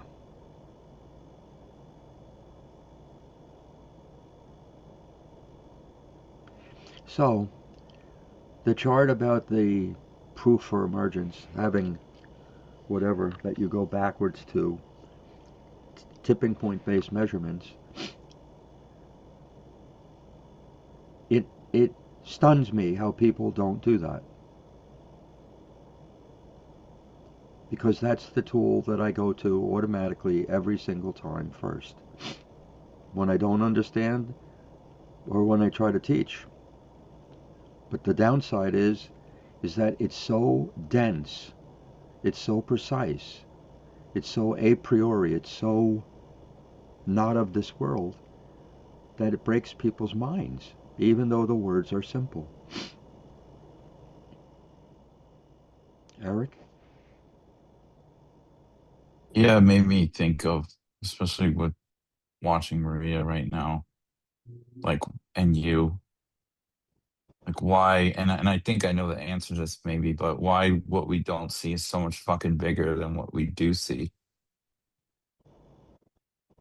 Uh, You know, I mean, I can't even imagine a better mother as far as a teacher goes, you know, and it's like the pain of all the times like we didn't get it right, you know, or the person didn't get it. And meanwhile there's like a million times when, you know, they got it. And it just seems so confusing to me that it would the one side would be so big because I feel like we'd all get sucked into the black hole of it. And the other side is not like the other side's the sun. The other side's like this far off distant star where one time somebody got me for 5 seconds. I don't know. Sam? Yeah, Eric, I felt, yeah, that the same thing. When Steve talked about failing or the ways he's failed for 40 years, and then Maria talks about failing as a mother. I mean, uh, I don't know if this is just my devil's advocate or something, but in my mind immediately, I'm like, and who do you think succeeded? Where are all the people that succeeded? They don't exist. I mean, there's nobody. That's not like there's some teacher out there that's succeeding at what we're talking about. And there's definitely no mother that's succeeding at all that shit. But you're like you said, Eric, the black hole is so big, and then the other side, like, I don't know. So yeah, that crossed through my mind. Um, yeah, so I'm glad. Yeah, yeah. So, in the little time we have left, I want to give a couple of examples of the kind of thing that emergence, how it creates a tool, right? If you don't separate the tools from the things tools make, you're never going to understand emergence in a way that makes sense. You'll take away a lot, you'll change your life, you'll change other lives, but the basic thing is that everything I've discovered starts with me realizing, oh, there's a fundamental pattern underneath that. That helps me to understand all the ways it could be, like the pattern of a wound. But what kind of a thing is a tool? Okay. Some of you will already have heard me say this, but not in this way, I think. Um, a tool is the essence. It's a pattern that's an essence of a huge amount of human knowledge, the essence of it. How do I get to all this knowledge? So, the math that I liked most when I was young was algebra. I was 2 years ahead, and they allowed me to take the New York State Regents, which you weren't allowed to take till you were in ninth grade, but and I, whatever, got close to a perfect score when I was in eighth grade.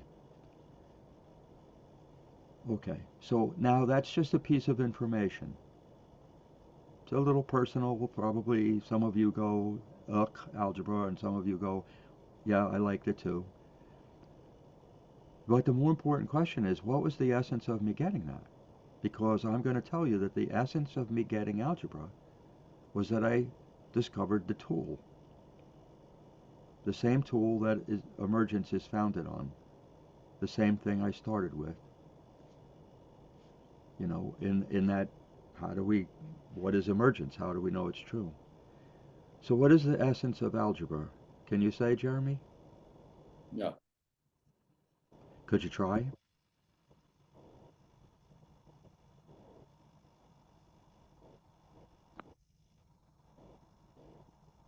What's the feeling like right now? Pressure.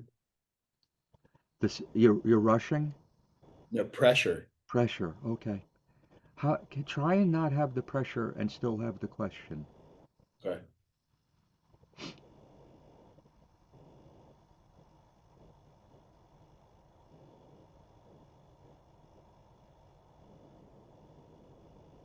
I don't know. The only thing that's really coming up, the essence of it, is making sense of variables.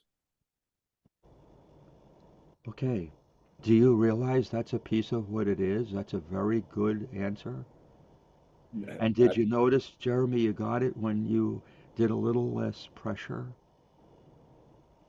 You're a Well, you very, very smart man, and that pressure crushes your ability to love the process, even though some of learning is the most painful shit on earth.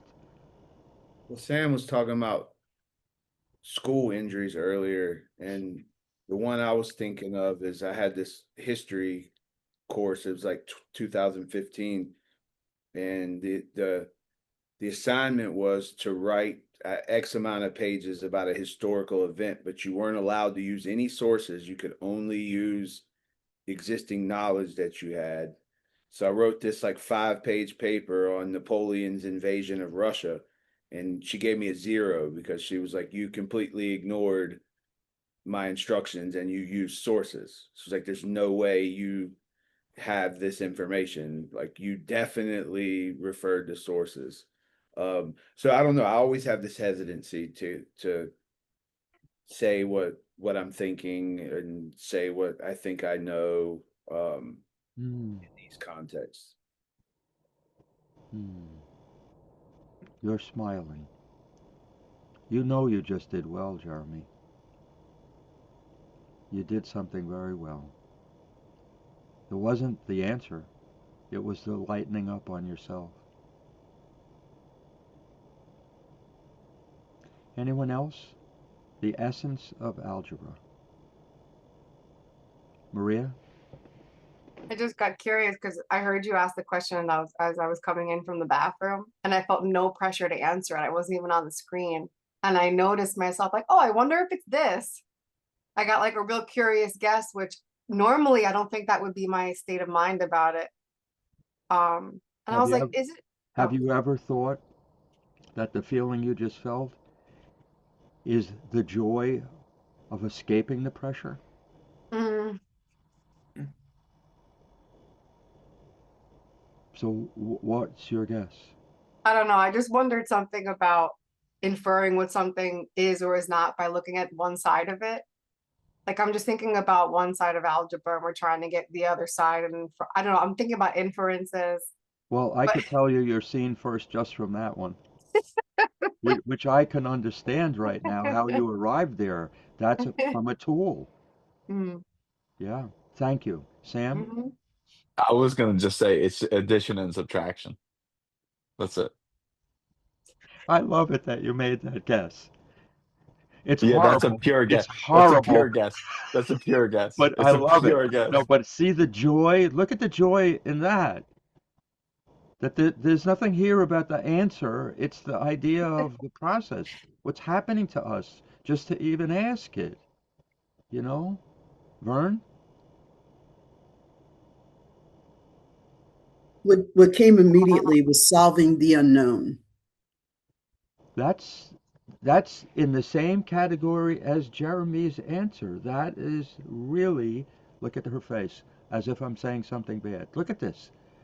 Fucking teachers. Fucking assholes. Okay. Yes, that is something. It's not the essence, but it is a genuine quality of what's going on, as was what Jeremy said. And truthfully, what Sam said is a part of algebra as well. You can't do it without adding and subtracting, you know. And what Maria said about looking at one side, right? Absolutely. Like these are all things that are not wrong, but they're not the essence. They're qualities. They're smaller versions of the essence. They're aspects of the essence. Jesse. What does essence mean? Oh, finally. How about you look it up and tell us in a minute? Okay. Clancy? Do your fancy AI though, Jesse, the one we love. Yeah. Oh, fuck ChatGPT. Clancy, did you have your hand up? No. You didn't. Okay. Look at the relief on her face. Like, look. No, that No, was I great. didn't. That was great. Thank you. Okay. So the essence of algebra um, is the same in the it is an example of the same um, path that I go on when I try and understand anything in emergence. I started with endless amounts of trying to memorize all the operations that you do to move things from one side to the other and all of these things. And none of that, they're all pieces of using it, but they're not the essence. The, Clancy, did you have your hand up? I just had a thought about algebra. Yes. It's like a wound where like you see the answer, Oh, but you don't yes. know what caused it. Like you don't know what the answer of the variable is, but you just know Yes. like, what you're trying to get to. And so you're trying to be open in the exploration of how to get like why does this exist, you know? And that is really I think you helped brilliant. me with what you were That's saying. Yeah. really smart, Clancy, about that because that pattern is the same pattern. We do algebra when we do emergence as a therapy, believe it or not. Okay. Did you find it, Jesse? Nothing helpful? No, I'm getting a little lost with it. Yeah, okay. Don't go down the rabbit hole because Okay. let's. Okay. The Okay. essence of algebra. Now, I want you to all watch when I say the answer or the thing that I'm telling you, okay? It's not the answer, but the thing that I see as the essence. Now, essence for me has a Latin phrase, sine qua non, and it means that without which the thing would be the thing. If you take that thing away, it's not going to be the thing anymore. the thing that makes it that thing, the essence, the sine qua non. Okay. Now watch what happens when I tell you, because I want you to see how many of you are going to be deflated, emptied, have less interest than is possible for a human being. Because that's the normal thing when you hear an answer. When you haven't arrived at it through your own process, this destroys the joy in the answer, because you're just given what Jesse said before, you're given the last page of the book. Mm-hmm. So why read the book? I know how it's going to turn out. Okay. Mm-hmm. The essence of algebra is the equal sign. It is the only math that exists that's a contrast and compare. Both sides are right. Both sides are correct. Both sides are equivalent. And by moving shit around in fancy ways, you contrast and compare the pieces until you know what the essence is, because you see what the two sides have in common. Every single thing in emergence is algebra. The perfect pair of opposites are equals in an opposite way. Perfect. Everything we do, wounds and healing, right? A perfect pair of opposites. Me first, you first. Mind first, body first. Scene first, story first. They're all algebra. Every single one of them. You know what it is only because you put an equal sign between both parts. Scene first, story first. They are the two ways human beings, the essential ways, that human beings remember things. A scene at a time, or a series of scenes at a time. There are no other possibilities that are essential. There are other ways to speak about it in a partial sense, but those two ways, there's an equal sign. Scene first, story first. And they're equivalent. Well, what's the equivalency? They are the two ways we remember things.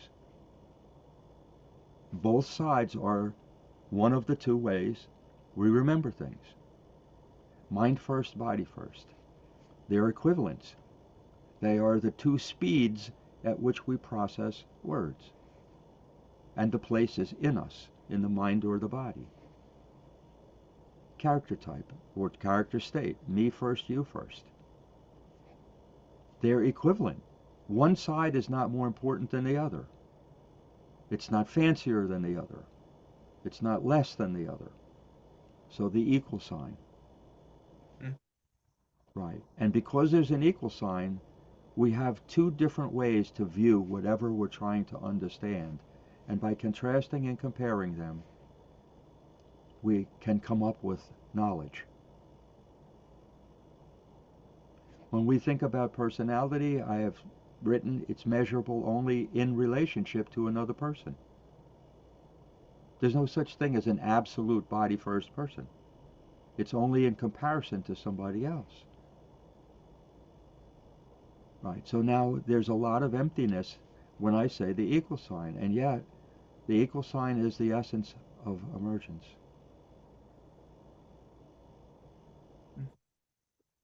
And what's the essence that I stated at the beginning? The tipping point based measurements. How do I compare this side to this side? Now that equal sign is a tool. Algebra is a tool for me. Not the algebra and figuring out the numbers. I don't give a shit about that. It's the essence of algebra that's the tool, not the algebra. So that essence explains all the things we can measure in personality. It explains the difference between a wound and healing. It explains all the things that we do. But now when I say it, and I use the word all, brains break, because the mind can't comprehend something like all or always or never or final or most or least. The mind can't comprehend such a thing because there is nothing. Those are just tools. They're just tools. Okay. Anybody have a reaction to that this is what emergence is? Maria?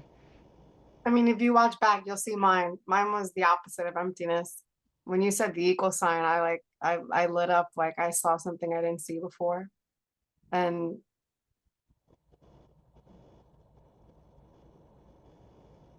yeah.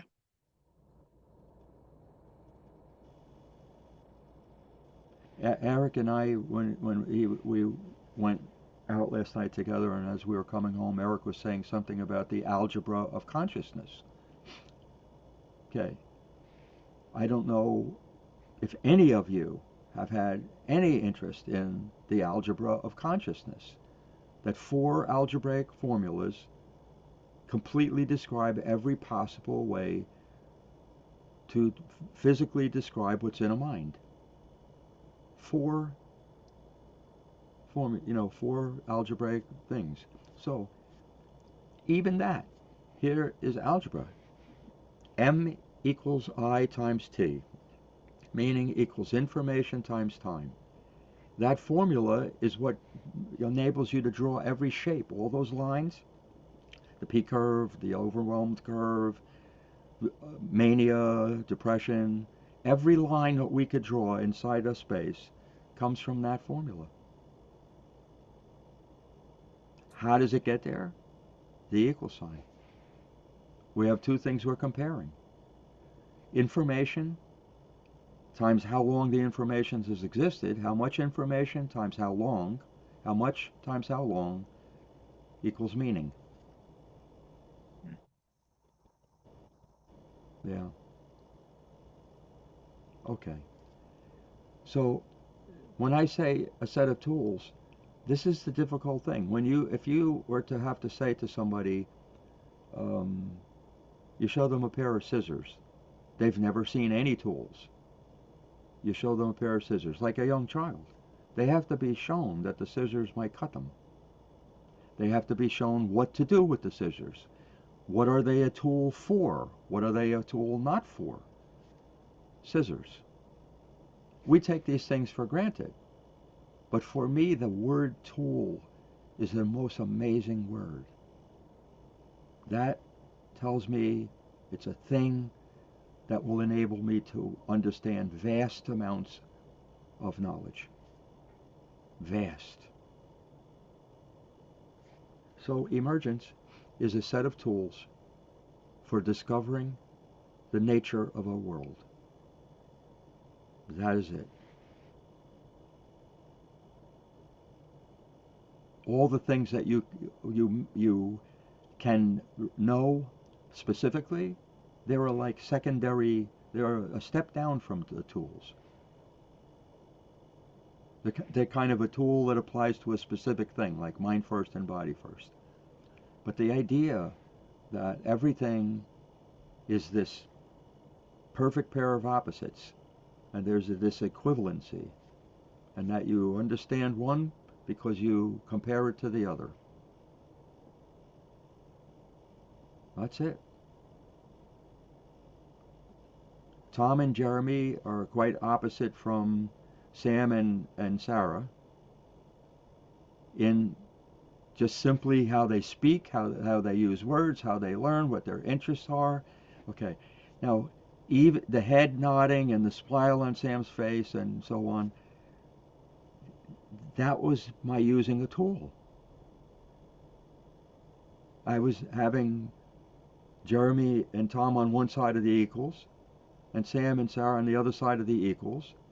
And because I say it as both, I put it out there as an algebra, you immediately sense, oh, that says such an essential piece of something.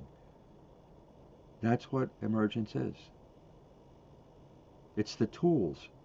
It's not all the things that have been discovered. Those are nice.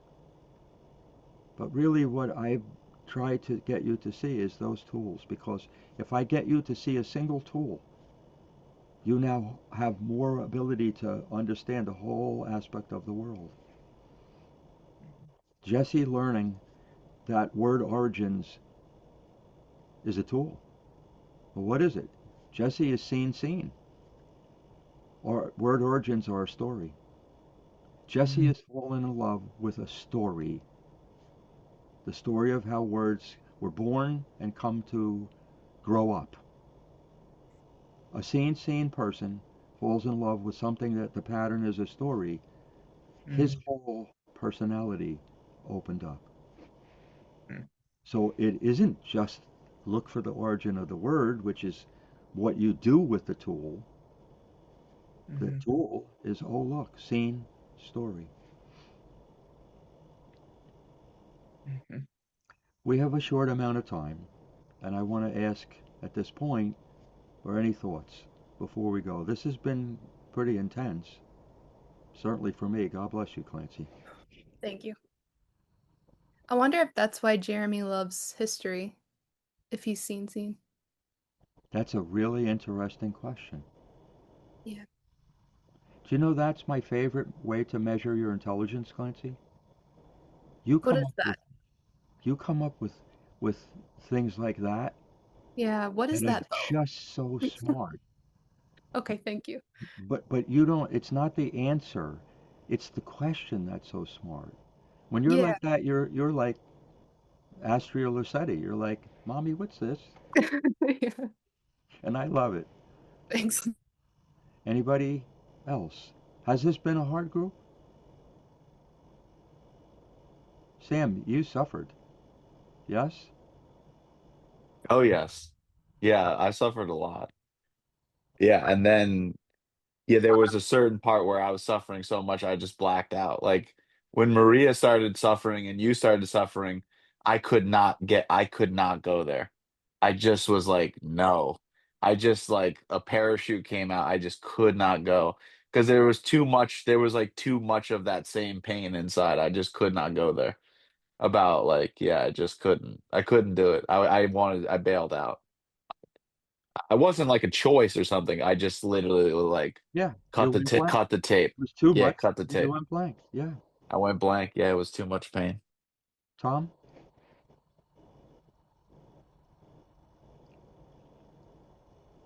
I'm just going in and out of being able to be present and not being able to be present. How's the pressure? That's None. better. Tom, that's better.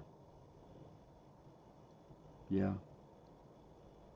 I thought of you, Eric, a lot of times during this because of your struggles about being a teacher, because of our recent conversation about can we water this down. Um, Hopefully you've gotten a little part of the answer from what we spoke about in this group. Um, yeah. Anyone else? Got 2 minutes. Athena?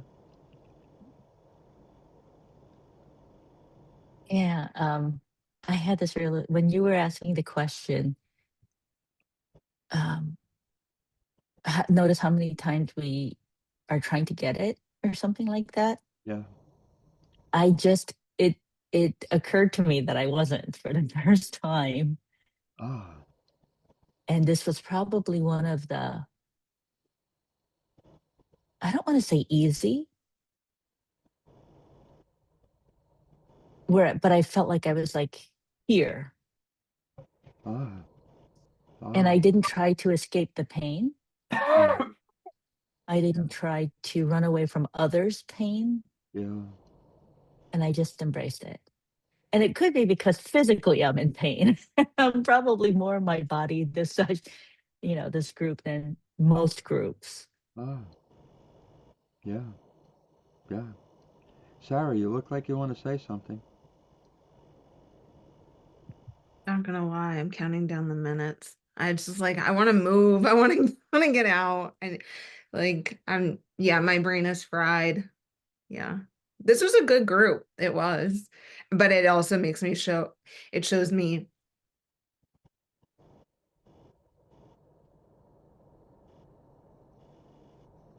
how I don't let myself not know I have to Yes, cope with an that's answer. right. Oh, yes, yes.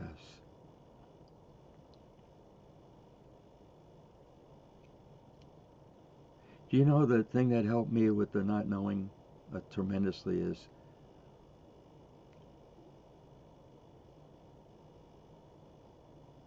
I'm going to hurt one way or the other.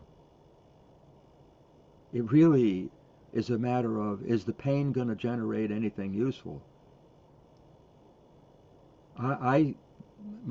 Everybody could see it if you're watching this playing back. Maria and I stayed with our pain, each other's pain, and our own pain when we were talking about this, what Sam was referring to. We just stayed.